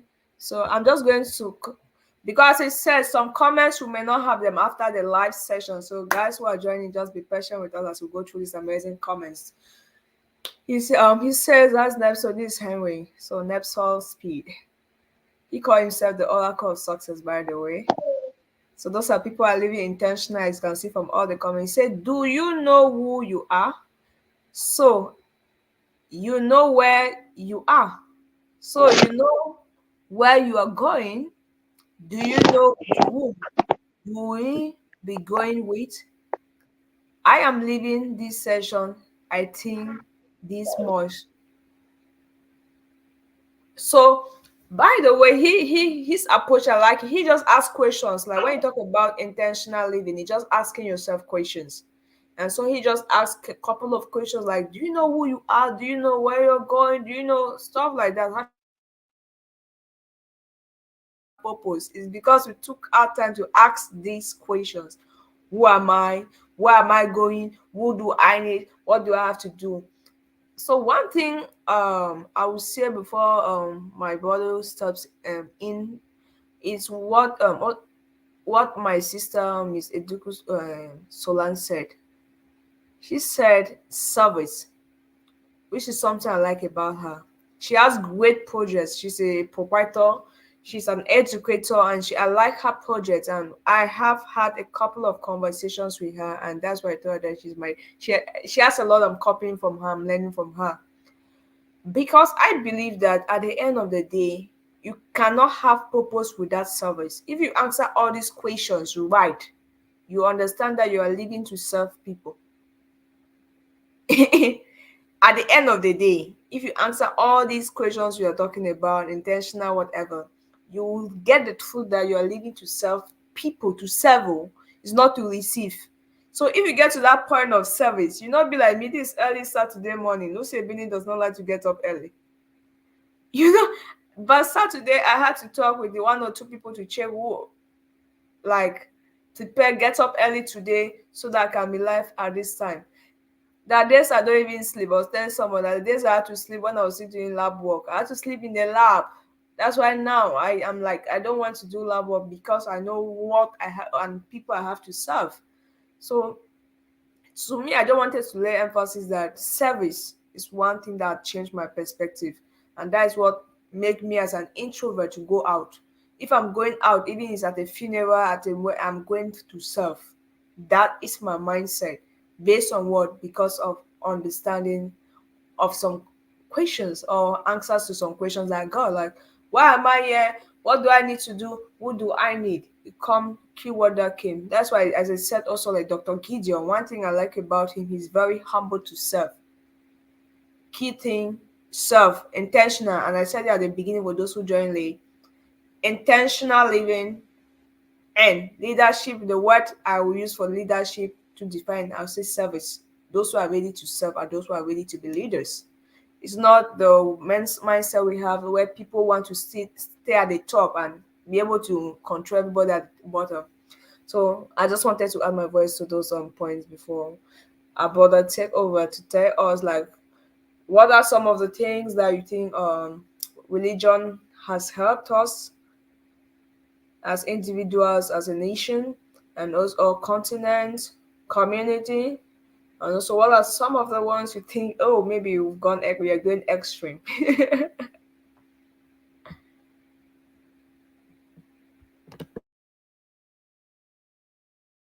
All right. So before I come in, you said something that is very peculiar, service. So when I started asking myself a lot of questions about life also, I came to realize about that also that it is all about service. And when I got to know some things, and it dawned on me that, oh, you have signed up as a teacher. I used to be somebody who I'm very personal with my things. I like to keep things to myself. So I always thought all the research that I'm doing, all the questions that I'm asking, all the answers that I'm getting them for myself. But at one point in time, I realized that you were not getting these answers for yourself. You were getting them so that you can teach them to others. And I was like, God, I've never been a teacher. So how am I going to start doing all these things? So I had to start practicing and start teaching. And a lot of people started telling me, boy, now what did happen with you? What's happening with you? Something happening. What's happening? All right. So that is the key purpose to human life, service to one another. So as you are watching us today, know that one of your main purpose is service to that of your brothers, your sisters. You are only useful when you're being used. If you're not used, that means you're useless. All right. Okay. So religion has really done a great job. For me, religion has done a great job. Looking at the time when Jesus was still alive and during the times of Jesus, we can see that during that period, we had a lot of division. There was no greater love. But from the time when Jesus came and from when religion was established, and so when we talk about religion, we don't only talk about Christianity. We have to know that there are various religions. And like I was telling Lucy yesterday, all these religions, they're in essence, they're just like a jigsaw puzzle. And all of them, they come together. Before Doctor left, he said something which was very important. And I'm very grateful for that. So all of these religions, they come together to make a whole. So religion has really done a lot in bringing love among human society. And for me, my greatest religion now is love. That is my greatest religion. My greatest religion is love. Every other thing, I don't really concern myself about it. So if you see me, I don't go to church, but in my daily life. How do I practice that religion in my life? How do I practice that love for one another, for everything around me, even for the animals that I have around me? Because the love does not end only with the human beings that you have around you. It goes, extends to nature. It extends a lot. So if we had that love in us, then we won't be destroying so many of the things that we are destroying on earth right now. So the greatest religion in this world is love. That is what I can say. And religion has also brought a lot of unity among the human race, because right now we have different religions, and if you can check the number of people that come together each day, that is great union. That is great union. And it's all thanks to religion. And as a nation, it has done a great job also. This come together has made people to understand that we are codependent on each other in this world. We cannot survive as an individual.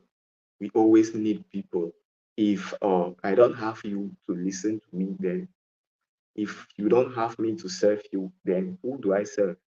So my service is going to you, and my love is going to you. I cannot share that love alone with myself. uh, so it has to be shared. So religion has really done a great job with bringing that love among people. It has done a great job with bringing people together. And most of our institutions that we have today, you see most institutions, you see religion institutions, they have hospitals, they have orphanages that and they take care of a lot of people. And all this is thanks to religion. So religion has really done a great job with that. But the one thing that religion has done or is doing is that most people think that is a source of income for them. eh? They want to make it a source of income, and so they want to live off religion. And when you want to do that, forgetting that God already told you that, my brother, take no thought for these things, because providence is already yours, abundance is already yours, peace is already yours, love is already yours. All you need to do is to claim it for yourself. Nobody will claim it for you. So you need to claim those things for yourself. And let us forget about the money part, because money like this is a total power on its own. And it can either be good or it brings a lot of destruction. So religion has really done a great job for me in bringing people together.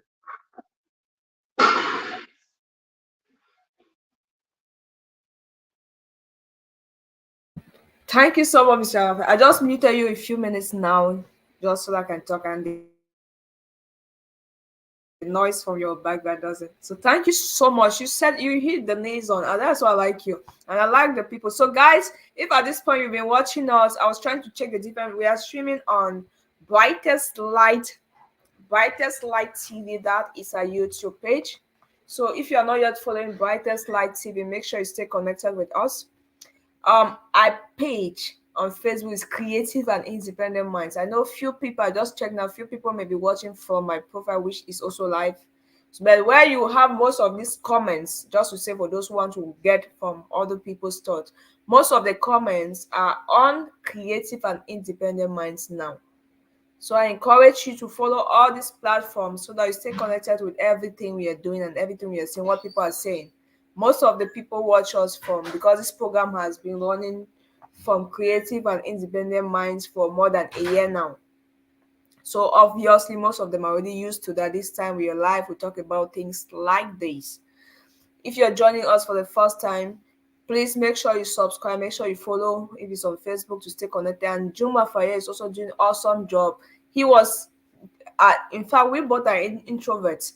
Everybody you've seen on this stage today, I can tell you for a fact that they are introverts. So you need to pinch them to come out of their shell. Like me, as I said, it's when I understood that I am on earth, not just all the questions. If I said something, it's the same thing for me. I realized that all those questions, those curiosity was not about me. was for me to learn and also teach other people. And that's the only place that I knew that I could be a teacher. It's only from that point, because they have been on my head. Oh, you're good in explaining things and understanding. I'm like, it can't be me. It was like, can't be me. But from that question and answer session, like, God, why this, and getting those answers, just like my brother, I came to a point to understand that those questions I was not asking for myself. I was asking so that I could share with us on occasion like this. So just like he said, I too, as you saw for the flyers, for those who saw the flyer, I don't know if I'm the only person. Please, if you watch it, let me know. Is your hand up? Wait, yeah, you should be good now.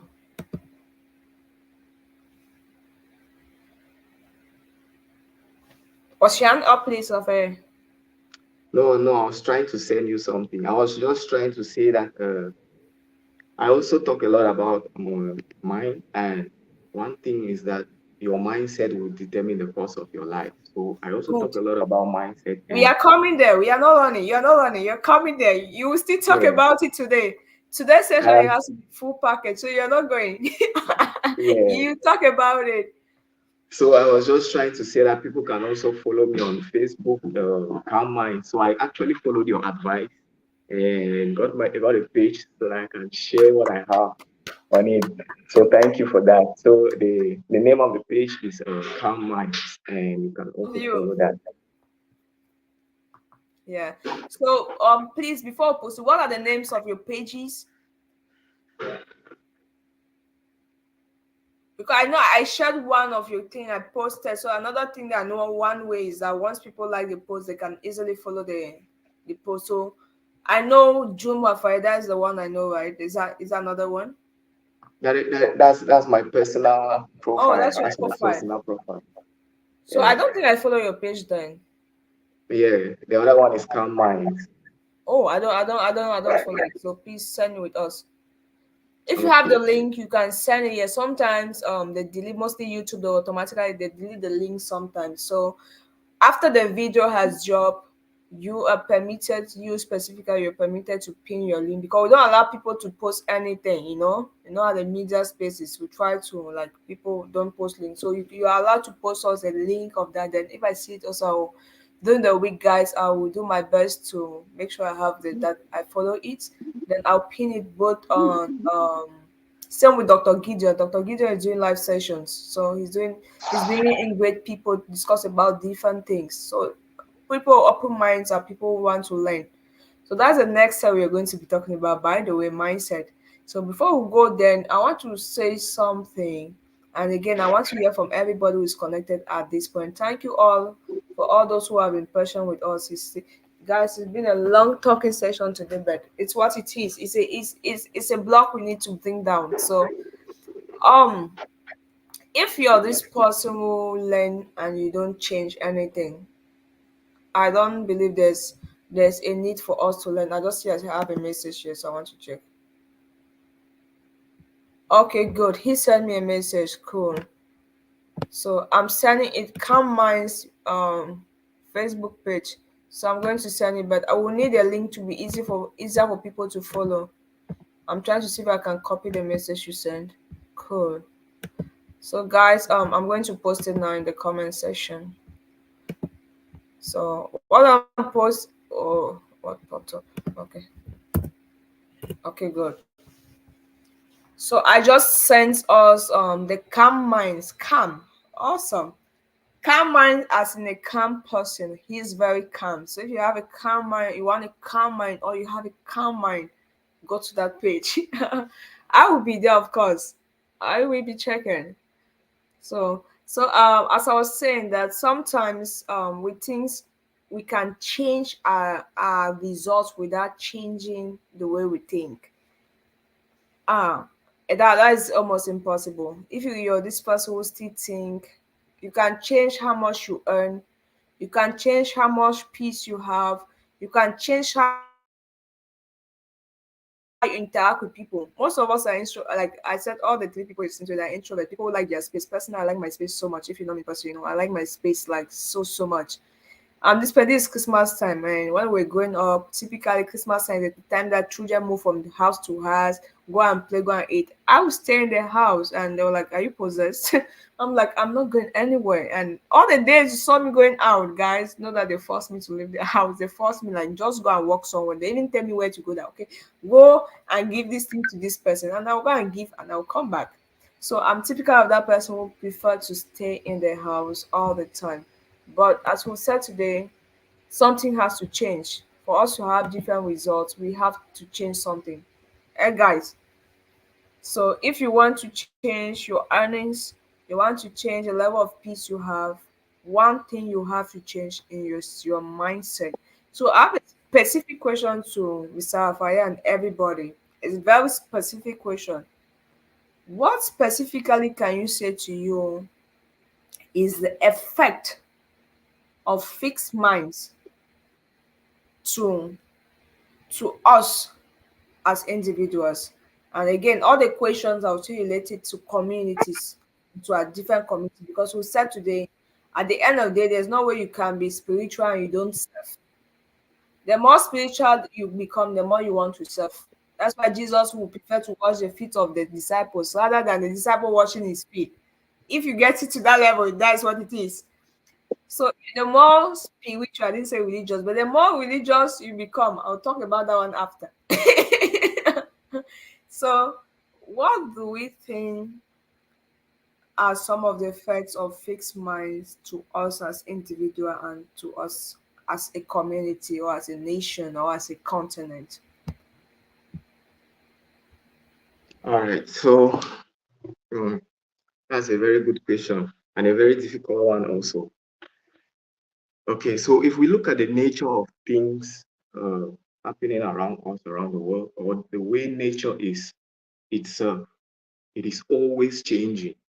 Things are always changing. Things never stay the same. There is always an aspect of change that is occurring anything. The only thing that is guaranteed in this world is change. So the only thing that is guaranteed is that something will change. Something will change.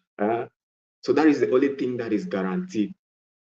And if you have a fixed mindset, uh, it lets you, a fixed mindset lets you, will leave you stuck on situations which are dynamic. The world is very dynamic. One thing I learned about in Forex is that it is very dynamic. So what I told you last time is that the reason why I really like Forex is because it teaches a lot about yourself. So the Forex market is very dynamic. Things are changing at each moment. The market is exhibiting different behaviors at different moments. And there are uncertainties everywhere in the market. You never know what is going to happen the next moment. Even when you put on a trade, you will never know if that trade is going to be a winning trade or is going to be a losing trade. So it's only actually when you are on that trade that you actually know that, oh, this trade was a winning trade or this trade was a losing trade. So, like I said, the only thing that is constant is change. And old ways won't open new doors. Old ways will never open new doors. What does that mean? That we always constantly have to change. Change. You cannot be the same person that you were last week. Even today, I'm telling you, you are not the same person that you were yesterday. Today, either something has added onto you or something has diminished from you. But now, when you live intentionally, you make sure that instead of something diminishing from you, you're adding something onto yourself daily. So, with a fixed mindset, you see that you are still stuck. You are stuck in the past, and you are stuck also in old habits. You are stuck in what is not pushing you ahead. See, your mindset, like I was saying, is everything. Your mind will determine your thoughts will determine your feelings will determine your action. So you see how it is connected. So if you have a fixed mindset, that means you are stuck on one place. That is the truth. If you have a fixed mindset, if you cannot look at change and accept that, okay, this is change, What do I do with change? I accept change and I adapt with change. Like in the market also, when the market is providing in the forex market, when the market is providing different market scenarios for you, what do? Instead of fighting the market, you adapt to what the market is showing you at that moment. All right. So you cannot have a fixed mindset and you survive, neither in life nor in forex. So you, even in business, you need to be adding something. You need to always be adding something onto your life. And the way that you do this is by continuous learning. As long as you're living, you are learning. As long as you're on this earth, you're learning. So instead of letting things diminish, instead of retrogressing, you should be adding more things into your life. The easiest way for you to learn something, or the easiest way for you to see significant change in your life is to start adding those things, adding those little efforts daily, adding something upon your life daily. So if you're today, you want to close the day today and you ask yourself that what have I added onto my life today, and there is nothing that you've added onto your life, my brother, my sister, that day you have just wasted that day. Nothing has added onto your life. You're still stuck in old beliefs. You're still stuck in what our great grandparents used to do in the past. Those things, they no longer hold ground today. So having a fixed mindset is very detrimental to our growth, and a growth mindset will better help you in whatsoever thing you do, be it in your spiritual life, be it in your financial life, be it in your relationships, be it in whatever thing you do. So human nature, by our human behaviors by nature, is changing daily. That's why we have more of us today asking a lot of questions that our parents did not even bother to ask about them, because we are changing, we are evolving. And instead of you to fight change, you flow with change. So when the river is going up, like in life, I used to tell a lot of people around me that the reason why we suffer a lot is because we try to fight life. If life is taking you up, you go with it. If it is taking you down, you flow with it. So whatever direction life is taking you, don't let that friction in between it. If life is taking you down, you go with it, flow with it. If it is taking you up, you flow with it. You cannot be in a sea and you're swimming against the current and you expect to have an easy journey. So what you do is you flow with the current. So it is good that you flow with life. So this is another aspect of adapting a growth mindset, because now you have to be flowing with life instead of holding on to past events, holding on to things in the future which have not yet come, things in the past which will never come back again. And what you're doing is that you're missing out this very moment which we are sharing now. So this very particular moment that we have now is truly all that we have. Truly, there is nothing like the past nor future. Those things are only in our mind. What we have is what is in front of us right now, this now moment. This is when we can make magic out of it. This is when you can decide on anything, work on it, and depending on what you do now, that will write your future. And what you do now will also write your past. Okay, thank you very much. So that is what I have to say on a fixed mindset. Okay, thank you so much, everybody. So, guys, let's see you're still connected with us. So, amazing people still here. So, at this point, thank you first of all, my brother Juma Foye. You've been doing a great job. In fact, I gave a shortcut some of your books. Maybe once you give us some of them, do you have some books you read? Mostly when it comes to mindset. Yes, Apart I'll of the send you. Bible, I know, I'll of send course, you. you're intentional with your Bible. I'll send you most of these books. I'm telling you. You see, when Jesus said you should ask and you'll be given, he did not. He meant everything. He meant. He said he meant everything. Everything that Jesus said. Now take those words literally. Ask and you shall be given. Knock and it shall be You mean you opened. do what I do now? Yes. So that is what I do. When I have my questions, I keep on asking. And I want to see. Maybe I'm browsing on the internet and I will just come across a book that will answer all the questions that I was previously asking. So keep on asking those questions that are troubling you throughout the night. Keep on asking. Keep on asking. The answers will come. I like that. Well, I do that in different ways too. The way you said it, I like it because me when you ask me, I'm like, now I've learned that it's not even the books that I read. It's just like the main book is the Bible and the Holy Spirit. If you have those two people, they'll always direct you to the. As you say, keep asking. You even direct you to someone like of recent. There's this pastor, someone that is in Adeyemi. I think there's a question I've been asking like this culture. How do call like I have been in a situation to understand that culture really affects people's belief. People the Yeah. way let's just take one religion like Christianity. The way Christians in the continent we come from relate, eh? It's different from Christians from other continent. And what spies that those differences, I came to a point to say is culture.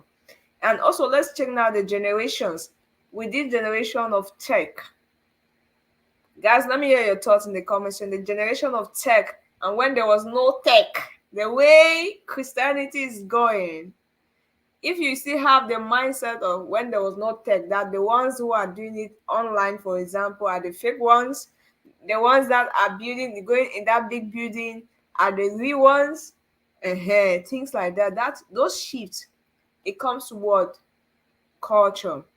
So I really have been wishing like instead of pastor just preaching, they should also create awareness of things like that. Like yes, some of the things we did back like this, or they should be open. Instead of a lot of time you see, or sometimes you see people condemning what they don't understand. You don't understand that you didn't grow up where that person grew up to understand. That's the culture of that person, and yeah, it's another culture. So I've seen also asking question with answer. I'm just saying that just as you say, keep asking. I've gotten to videos. I see someone really taking the time to scripturally break down some questions I have that I've been asking. Oh, speaking in tongues. What and so on, you get a question like speaking in tongues, what does it do? Everybody needs to. When do you have to? Stuff like that. So that by the time I'm coming out, when people say yes, I have my answer, I have my scriptural backings too.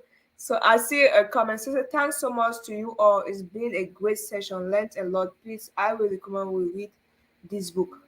Purpose Driven Life by Rick Warren. Thank you so much. There's a great book in the comment section. So, guys, all those who want to read from books, there's a great one in the comment section. I think I've read it. I think so. Purpose, because I've really had, I had a group that we used to do. They call it biblical literature, biblical review is Bible review. No, book reviews rather. We used to have book reviews like every week. We take like 3 books. So I won't even tell the titles of the books, but I just know we were taking a lot of books, and that helped me a lot. So, Purpose Driven Life by Rick Warren. Guys, make sure if you're watching on Facebook, my profile, Brightest Loop, make sure you're following Creative and Independent Minds, not to miss a lot. Most of these comments are coming from Creative and Independent Minds. If you're watching me on YouTube, the Facebook page name is Creative and Independent Minds. Make sure you're following. And if you're on Facebook, you're not on YouTube, the content on YouTube and Facebook is not always the same. I keep saying this. We have videos that are recorded, and most of those videos are uploaded. Full videos are on YouTube. As of now, we have about 8 videos that are still to be uploaded, but already available. So just make sure that you follow all the accounts not to miss anything. Thank you so much, my sister, Miss Ejuku, for that great book. I believe I've read that book, and I just know it's a great book, first of all. So thank you. Before we go, I want to also take out the time to thank the amazing team we have for Creative and Independent Minds. It's not always a person, as I say, it's a group of people. Raphael, Miss Edu, everybody you see active is a part of the Creative Mind. And you is watching today, you're welcome to join the family. It's not it's just to tell you that it's not a family, the regular ones, that there's someone at the top and the others are at the bottom. All of us are contributing in different level. That's what it is. So I just want to make that clear that at this point it's a family. The fact that I'm the one who come and talk, there's a brother, Mr. Nangafa, who contacted me. I'm saying it here now clearly. Contacted me to say, oh, I like the work you're doing. this, I'm good with copywriting. My own contribution I can give is this, and I just want to really appreciate people like that. So he's been the one doing the copywriting stuff when it comes to the topics. I have the ideas, he put them in the good words. So I just want to say I thank you so much. The flyers are never been most of the time. Yes, I can do flyers, but I don't do the flyers. We have a digital team. Thank you everybody for that so far. So this is just to say you are welcome to Creative and Independent Minds. Like my you're going to be seeing him more often. He has opted to be one of those helping me with the live session. So I'm just telling you now, you're going to be having him more often. So if you want to also join the team to make it easy for all of us to have more conversations like this, because for me it's also boring for me to just be the one person coming to talk all the time. So we want to have more people like today we had Dr. Gideon. Please feel free to share with us. We work based on your availability. Mostly, if you're available on a Friday, we can shop on a Friday. You have a topic, we mustn't say, oh, this is what we have, this is what we must discuss. So that's why when I have a topic, I share to a couple of people. Mostly people want to come live with me. If there is okay, if they say no, can we talk about this one first? I'm open. Now about fixed minds, let me share my own experience and thoughts with fixed mind and over religious, what I believe how it affects us from my observation. First, I was born and raised in Africa. So I left from Cameroon directly to the US. I didn't go to any other country. That to point is very clear. From Cameroon to the US, so I can talk about what I saw in Cameroon and what I saw in the US, or and what I'm seeing in the US. So based on that, there's a shift. The way we in Africa, for example, praise God is loud. The way my church I attend here praise God is very solemn. I like both. I like hymns. I like the high praise. Doesn't mean this person is more religious than the other person. Let me ask everybody connected. Do you think the people shout or pray loud are more spiritual than those who pray in their hearts? Let's ask ourselves that question. Oh, sorry, you're muted, bro. Let me unmute you. Or maybe you muted from your end. Check it, please. Yes, I Yes. muted from my end. Okay. So I don't think those who pray loud or those who pray uh, more solemnly, somebody like I prefer a more solemn something. But Me if too. if you feel like you need to pray and shout and bring down the whole of Mount Cameroon, Jericho. yes. So that is your own way. That is Way. you. And if that is the way that where the beauty comes from is our own, the uniqueness of everyone. So everyone should be able to praise God in their own way. You should be able to talk to God in your own way also.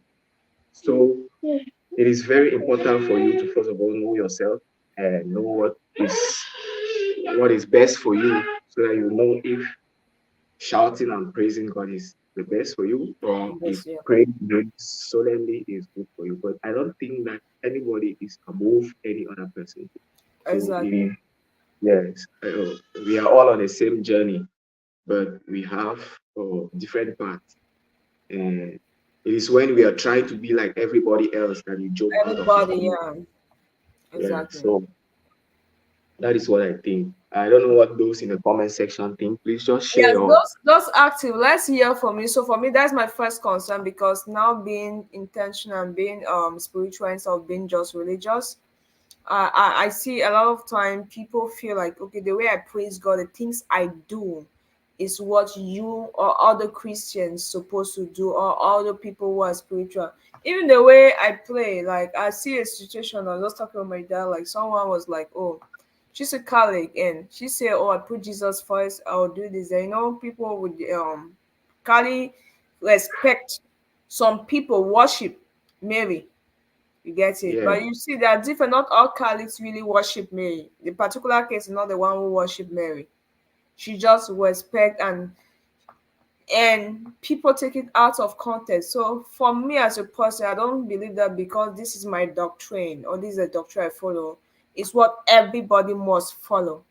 if I go to church on Sunday, that's why I'm okay. Those who like 7 days of Adventists, they go to church on the Sabbath is Saturday. We go to church on Sunday, right? Doesn't make any other person because of the day you know. So I just believe sometimes we are too religious that we forget that the difference in these are religions and our doctrines. And you said something yesterday, like the dogma. We I say yes, I could relate to it also from the science because for me, unlike other people, science has helped me to draw closer to God. Science, each time I read, and that's why I really like science. Like it helped me to be able to find things myself, to be able to get facts and not no to be able to get the truth and not facts because science gives you Okay. facts. You get it? That Yes. a fact can change. Mhm. Facts can change, but the truth cannot change. The truth cannot change. The same Ehen. truth that Jesus preached 2,000 years ago is It's the still same valid truth today, exactly. So that's why I and say it's for me, valid today. science helped me to get closer to God because I see where it ends. I see where facts end. Last, I was like, example, they used to say the atom is the smallest, keyword smallest, indivisible particle. That was true based on what science knew at the time. But now, based on what have been discovered, not created, the new things that they have discovered based on advancement in tech and everything, they can see more things that they could not see at first, right? Now they tell you that it is not because you have subatomic particles, and I'm not going to be surprised tomorrow that there will be other particles far smaller than what it is. Oh, there's another thing. Science says, oh, I love science, so I know sometimes people get it mixed up. Science helped me to understand life. God created everything on earth. We don't yet know 100 of the things God have created. Even if that's what I know. We don't yet know about it. What do science help us to do? Science help us to understand the things that have been created. So each day we are getting new discoveries, things that are already there. The how you can use the things to get other things. But sometimes people feel like science is the one creating. But I think there's a lot of science that says matter cannot be created nor destroyed. What do you think about it? But can Mm. be the same with energy. You can convert one energy to another, but you cannot create or destroy energy as human beings. So I'm just saying all this to say sometimes the things that we had learned, if you learn that the atom is the smallest tiny indivisible particle, and now you still have that information, is it valid? It's Valid at all, not valid. not valid. That That's also why means we're talking about it. A fixed mindset, change. As change. time goes on, Exactly. a lot of things are changing, and you Exactly. cannot be fixated on things that used to work in the first century and expecting it to work in the 21st century. A lot has changed, and a lot is still changing. Yeah. Yeah, so a little bit now into religion and how this fixed mindset accept. I'm going to use a very practical example. Moses, and this is something also we discussed both of us yesterday. In Moses' area, Moses was about the law. He came for a different dispensation, different set of people to pass a specific type of information. When Jesus came, his information was not exactly the same with that. In fact, was not the same with that of Moses, right? Yeah. Ehen. So, do people have to follow now the law of Moses, or they have to understand the law of Moses to understand the law that the dispensation and different dispensations? That is when I come. I think fixed mindset is doing a lot of it's a poison Mm. because some people say, okay, I don't believe in Old Testament. Really? Why was it written? Hmm. Some people say I believe just in the Old Testament, the law. Good. Why? Why was the New Testament written? Why did Jesus come? So for me as a Christian at this point, I'm just saying that wherever you are, whatever religion you are following, it's important you have those details to learn, to keep learning. That is a key thing. Keep learning. I can't say, oh, I've read the Bible over and over and I know it all because the poison and the over religious come from people trying to repeat the same thing. Quoting the Bible for it and not trying to understand the message Exactly. behind those words. So that is the where the fixed mindset is killing people in religion. So because Moses said this, we just have to follow them like that. And if you want to follow them like that, you see where the controversy is coming in. Because Yeah. you cannot follow those things just like they have been said. So that's where it becomes difficult. Uh, Yeah, so guys, this is what we even want as a take-home message. Like we are going to have, obviously we are running up, by the way. It's been a long session, and I'm so happy my brother has dedicated this day for us. I'm really honored also for all of you that have been here. It was a blessing having Dr. Gideon sharing with us. Um let's see everybody, once you watch this video and those who are still connected, share with us, how do you think our mindset is affecting us? That's the question we are trying to answer at this point. How do you think? Because I've also seen Christians who don't love. You get it? Because this, you like Dr. Gideon says something. Oh, Honey is connected. Honey, do you want to join? I can send you the link if you're aware you can connect. Honey just joining. So Ronnie was supposed to have a couple of sections with Ronnie. He's been extremely busy. So just to let all of you know that I keep to my words. So if you see Ronnie, ask him. Don't ask me. So he has been extremely busy, but I understand that life happens. So thank you so much, Mr. Ronnie, for connecting. So guys, as I was saying, I personally being intentional. There are some things you used to do, when you're in class one. There are things you understood. When you get to college, they tell you a better version of it. I always use this typical example. When I was in primary school, they told me that -1 minus -1 does not exist. That's what my mm, teacher told me to make it easy. Does not exist. I can't forget. When I went to secondary school, from 1, they said -1 minus -1 equal to -2. I know what I've said. Some people don't still understand it. It's okay. So what am I trying to say? At different level in our lives, we have different types of food we eat for a reason. When you're a baby, they give you liquid food. An adult, solid food. That is part of life. That is good. It comes the same way. There's a time that we take milk, the Bible, the prosperity part. There is grace, but there's time we have to be real. One thing we all want to go home today, because I know that a lot of people have this, like, should I go to church? I have people who tell me I will not go to church again. They call me, I'm like, these church things, and this is what I see in my Bible. I'm like, okay, I get where you are, because I was once there. I sat in the house for 1 year. I didn't go to church, like you, nobody knew. But this one, you're thinking this is what it is. But this was given in this context. Try to reflect, take time to understand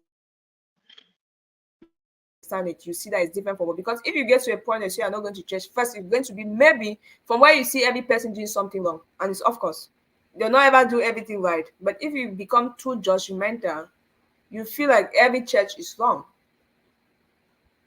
Instead of you looking, where can I fellowship? Where can I serve? Where can I build myself as well? So we all, whenever we get to a point where we feel we know it all, just know it's a destructive stage. And as Dr. Gideon said before he left, he said like one of it is exploitation. People use offerings, and you also said that earlier, like people now use offerings like a way to make money. A way, we all know it's good to give, we have to give, but for me, giving comes from my heart. It's not what any person say. So that I don't have this problem. I've never had problem with anybody as far as giving is concerned, because it comes from my heart. I don't even like when what you give is being announced. But there are people who like what they give to be announced. That's you. So that all being said is to say, of course, there are so many things that good things that religion has helped us achieve. The peace we have, me coming together, connecting with every person, just the fact that a person is a believer, I can relate. Go to any church, feel free and welcome, and like that. I can never be stranded. That's what I tell people. Because I always see one good person. There are always believers everywhere. Everywhere you go to the worst country, you see have. But if you are this person who is too fixed, like the person has to be in your same denomination with you. The person has to pray like you. You see fall in every human being.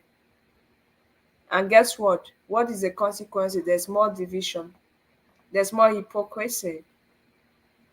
And is that what it's all about? At the end, it's love. It's love. So if we do all the things we do in the name of religion and there's no love, for me, it's a waste of time. So the first thing I see in every human being is your priority order, not just your priority. God may be a priority, but which position is he? If your God, your religion comes before God, it means you don't have that relationship with God. It's a problem.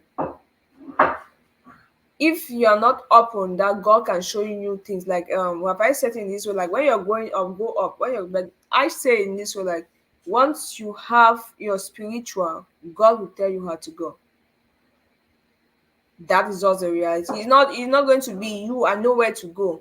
So when you see yourself in that position of I know what I will need, I don't know exactly what I need tomorrow, but I know where I want to be tomorrow. And the reality is where I am now is never where I expected. But because God takes you in different routes you don't understand. But if it's okay, God, lead me the way you want. You have peace with yourself. You have peace even when you're communicating with others.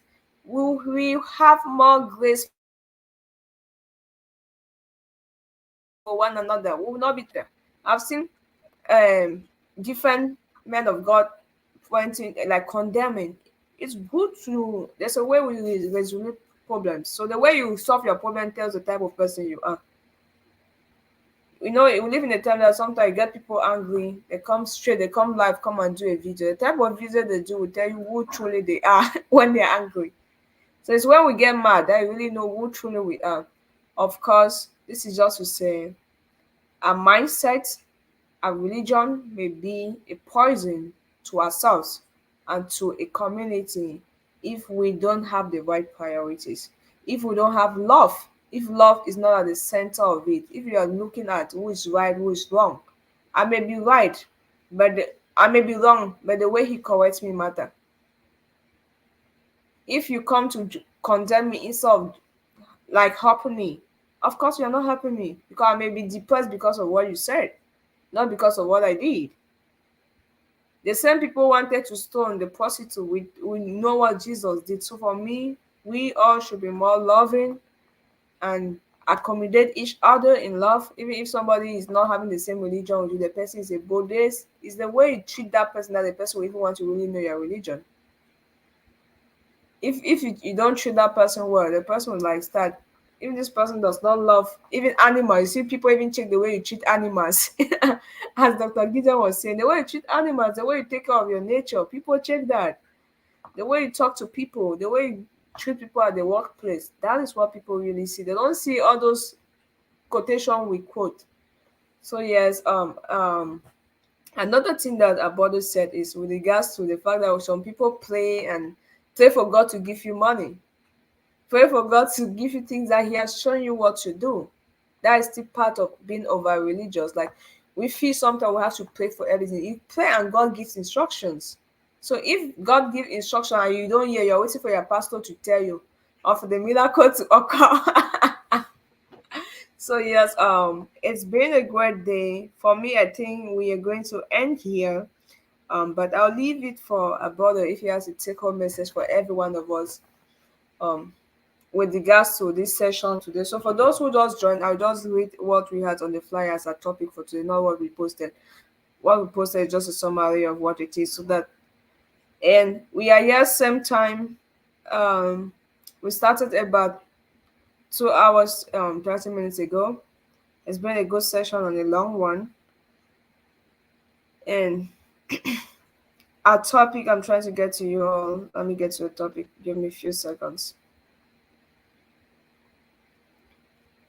I want to read as it is. So, a slow poison of destruction to citizens, in particular, and nations in general. And this slow poison is what? Over religions and fixed minds. So that is what actually this conversation has been all about. So if you're able to understand who is religious, who is spiritual, Then you can also relate the effects of over religious and fixed minds. How does it affect you? How does it affect the community? So that's what we were discussing today. Basically, we just have different questions to hit on those nails so that people will go home knowing some key things, difference between spirituality, religious, and now on our own side, we all obviously have an assignment to do. If you didn't know that there was a difference, go and do your own search. As Rafael said, ask questions. What is the difference between religious and spiritual? Who is religious? Am I religious? Am I spiritual? Am I over? Am I doing it right? So that's what it is. So, bro, maybe give us a take home message. You've been the main, the last man standing. Okay, so it's really been a great time with you guys. I'm always happy to share to share my own part of this of my thoughts with you guys. So there's no reason for me having all these thoughts if I cannot share it with people. And I want to let you know that because you come and hear me say this, that does not mean that this is the exact thing that it is. You are always free to have an open mind. That's the essence of this group. To have creative minds. Okay, so my take-home message for you is that if you are in a point in your life where you really you feel like going to church does not really bring you that fulfillment within you, then you know that you have begun a great spiritual journey for yourself. And this is a period of time where you need to start looking for answers by yourself. And you need to keep on asking those questions. Ask those questions. The universe that put you here already has those questions. Like we used to sing in one of our hymns in the Catholic Church is that the answer, my friend, is living within all men. So the answer is living within all of us. The answers that you are seeking are already living within you. And you just need to know them. When you search them, they will become known to you. And how do you first of all know that? Seek ye first the kingdom of God. Seek to know yourself. Who am I? Who am I? So this is one of the most important questions that you should be asking yourself. Who am I? Who am I? You need to start by knowing yourself. You need to start by knowing God. You need to have a personal relationship with nature. So at times when you get up in the morning and you're feeling really down, or when you doubt the existence of God, you will just stand outside at one point and just look at the sky or look at nature itself, and you are like, wow, there is actually a God. So nature has a lot to say to us. So you have to also note that you are not alone. God is always with you at every moment. He's omnipresent. He's all-knowing. He knows the situations that you're going through. He knows what you need even more than you do. So he knows it all. So there is something that I read somewhere, and it's really, really, really, really pertinent. It said, so this is actually from, I'm sure it's from the Tao or from the Buddhists. So they say, same as the fish swim in water, not knowing that they are surrounded by water, so do human beings swim in the Spirit of God, not knowing that we are surrounded by the Spirit of God. So we are always walking in the Spirit of God. But now, how conscious are you of all these things? How conscious of you are you? So there's one thing also that is another topic that if we want to talk about is going to be a very long topic, because what we call Christ is actually a consciousness. What we call Christ is a consciousness that you get that gets to awaken in you. So Jesus is the highest manifestation of that Christ consciousness. That's why he was the fullest. He's the fullest of that manifestation.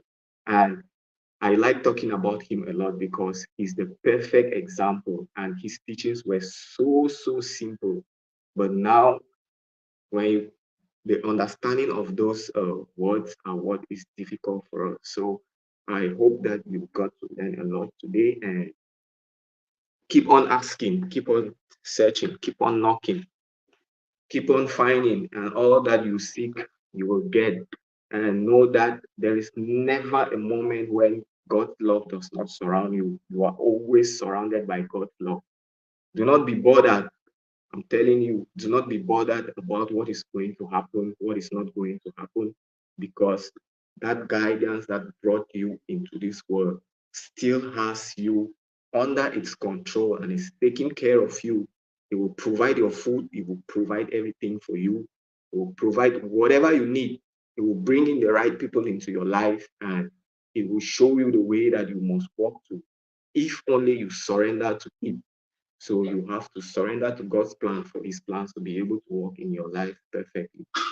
So that is what I have for you guys, and I'm really, really, really waiting to see you guys again next time. We still have a lot to share with you guys, and we always welcome questions and Thank you so much. strong points. Yes, thank you. Yeah, so guys, this is how basically, so I'm seeing Ronnie also saying, so Ronnie's supposed to have been coming in also. So we are going to, this is how we want the sessions to be going. It's going to be conversations like this. So send us your topics, send us your availability if you want to join. It's everybody. It's all about our creative mind. Seeing some of the people have been typing behind, I'm happy they are coming up to share their thoughts in the camera. So Ronnie says he's also available next week. So we are waiting. He says driving back to the from the village. So he's in traffic. It's okay. Thank you so much. We appreciate you watching in traffic. That's what it is. Creative minds. I really appreciate that. So it's been a blessed day. We hope we all have something to learn about it. So my take-home message is that this is a season. Christmas is a season that I think a lot of people, even Christian, don't know even why they celebrate it. So we've talked about some cool things: spirituality, religion. It can be a religious activity, but not a spiritual. You can do it as a religious activity, but it may not be spiritual if you don't do the intentional part of it. So it's important. I remind everybody like that. Christmas is not just about eating with family if you're doing for a spiritual purpose, just to make it clear.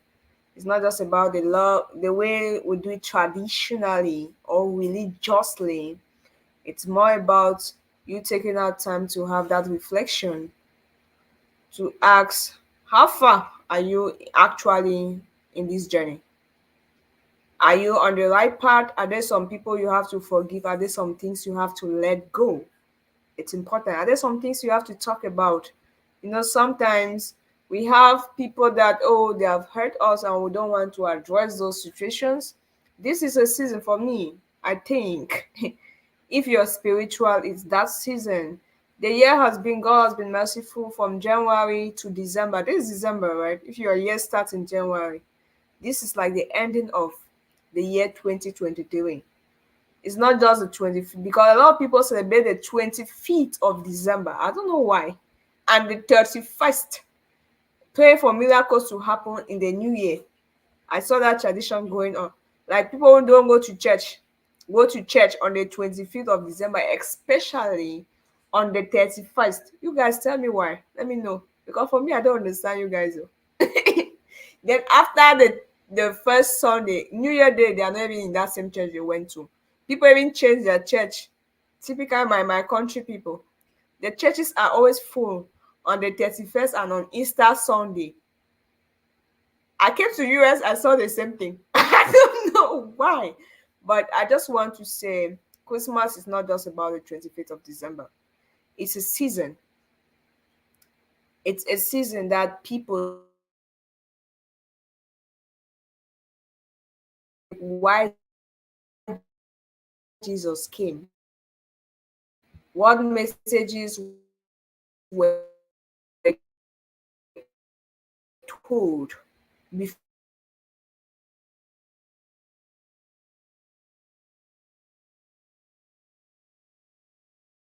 his Christmas.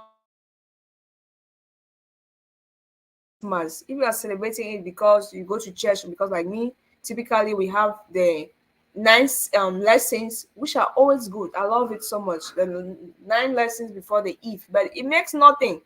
That many times, before I go, I must say it. Many times, people will leave from church, that service at 9, to go somewhere they are not supposed to go at 11 p.m. You leave service at 9, you go to that place at 11. You need to know what you're doing. If you leave on church on Sunday or on your Christmas day, and later on you go the other place, New Year Day, New Year Eve, the same tradition. So if you're going to repeat those same cycles, just be intentional. That's my point. Just know what you're doing, because a lot of us do that. You go to church, for you it's just about going to church on that Christmas day, and you go back to the same old things, the same old ways. Yeah. So I just wanted to say this is a season for reflection. It's a season that we will take our time to evaluate our journey, to take our time to evaluate what we've done this year. Because we hustle a lot, and sometimes we chase, as Raphael has been saying, we chase so much the tomorrow.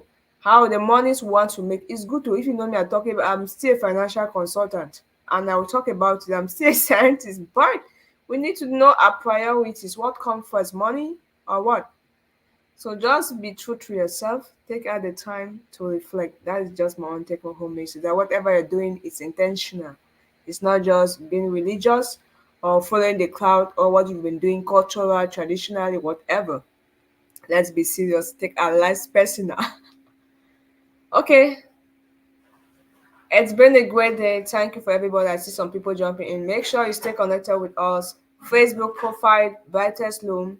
The page is Creative and Independent Minds, and this is an activity of creative and independent minds. Those are for my page, you are just benefiting from it, which means if I have to go live in one place for this activity, this program is going to be on Creative and Independent Minds. I like to lay emphasis on that. We just have some advantages that now we can do the streaming on 3 platforms. YouTube, it was a request of people that, Lucy, your programs on Facebook are nice, but I don't use Facebook. Can you please help to have a version of it on YouTube? I've been doing the short summary. So after every live, I started doing 10 minutes video based on those requests, and I drop it. So that's why the YouTube video is like a summary. Most of the time, you see like maximum 10 minutes, maximum, for all the videos we have. Just to let you know that if you're following on YouTube and you want to be part of full discussions like this, I don't know, that maybe network and we have to go, or maybe we'll not use things like this. Just to let you know that, make sure you stay connected with Creative and Independent Minds and the Brightest Light TV on YouTube. Different vision, different stuff. So summary for now. You see, do mainly the summary on YouTube. So some people like that summary too. That 10 minutes that they take on the 10-minute message, they don't have time to go through that. So just to let us know, it's been a great day. Afai, thank you so much for your time. It's been a blessing, and we look towards another session next week. Maybe you take over so that I can also just keep listening and learning. It should be a takeover season. I like to hand over, but No. I wanted to learn from you also. I told you I learn a lot from you, so I need to also learn from you also. So I cannot just take so I over. can just see that and say, "Oh my God!" That I like to listen and learn. When I see great people talk, wise Okay. people talk, I just listen. Mhm. So, guys, every Okay. other person, as I said, I'm open to. I'm not a fixed man. Sometimes people label me because I go to church. Me, I go to church, so people will label me like, because she's going to church, she will not talk with people who are not going to church. I'm not like that on a personal note. Mhm. Really. Yeah, They don't know one thing about people like us is that we can we do along with anybody. Like personally, I exactly. have friends from uh, a lot of areas in life. I don't judge anybody for what they are. All I do, I try to recognize is that we have the same spirit that is acting between in all of us. Yeah, And if you choose to be like that, I'm not. I'm. Who am I to judge you? Who am I to judge you? So we should allow people the opportunity to be who they are, not trying. That's one aspect of that fixed mindset. We yeah, should allow people the opportunity to be who they are, and we should try as much as possible to learn from others. So we learn from the Muslims, learn from the Catholics, learn from the Hindus, learn from the Buddhists, Learn from the person that you say is your enemy. They have a lot to teach you. Anybody that is coming in contact in your life has something to teach you. So if you spend time with somebody and you don't learn something Anything, from yeah. that person, so Yeah. that is it, guys. Okay, so guys, before we go, one more message for everybody, because I know topics like this, we live in a digital time that people don't process information. Somebody can come and pick one part. That's why I said take my time each live session to make sure that we touch it in details. So that by the time you're picking one message, you make sure you pick the right message and you listen to the end. We are not here to say that, oh, there is no difference between good and bad, or because we relate with people from different religion means we accept everything they are doing. That's a key thing in this message at the end of the day. So if you don't take anything, know that we are saying that some of the things that the fact we cooperate with or we love ourselves doesn't mean we are doing or we agree on everything. But let there be love. Key thing. Let there be love. Even if Raphael is doing something I feel is wrong, I talk to him. He will tell you that Lucy, if something, she's going to talk to him. Same with me. So we all should be open to know that nobody knows it all. That is a key thing when we talk about fixed mindset. If you feel you're too old, a younger person cannot talk to you, it's a problem. That's, to me, I tell you, it's a problem. No matter how old you are, all of us keep learning. If you think you're too educated, somebody can teach you. But the thing is, let's be careful not to fight to change someone. That's a mistake also with it, because it's like, oh, they talk to you. I have people, for example, coming to tell me, don't do this way. It's wrong. And sometimes we don't know that what we're doing is wrong. There's a difference between correction and advice. There's a difference between an advice and a judgment. So if you have love, you have grace, you need wisdom to be able to even advise somebody. It's not the fact that this person what he did is wrong or right. You need grace, you need love. You first need, let's start with love. You need love, you need grace, and you need wisdom. So we are encouraged that this video should not be that which you're going to pick just one part and you go and turn it the other way, but it should be that which we all have that open minds to take time to really reflect on what we are not just some people, even me talking, to check back some of the things I've been doing. Is there a way, as a Christian or being spiritual, being religious, wherever you find yourself, are there some things I can change? Are there some things that have been extreme? Are there some things that God is maybe telling me to move the other way? So yes, that is the essence of this video. Thank you all. It's been a super blessed day. The energy has been to the highest level, right? And trust me, it's going to get higher because you're going to have more people coming to talk. Ralph, I took your page. I tried to post it on Creative and Independent Minds. So I'll do a pin. So Calm Minds is a page. I see it's a very new page and we all have to grow together. I like to see young people, in fact, everyone grow. Young or I like to see everyone going. It's just something that gives me a lot of joy to see people going, doing what they are doing. It's some, I don't know, the feeling is different. So let's make sure, guys, everyone we are following those and that amazing page.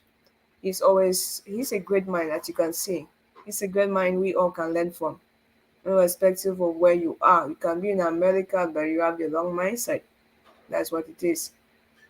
You can be a pastor, but you're still doing the same mistake over and over without knowing it's a mistake. So we all have to humble ourselves to know that we all are learning.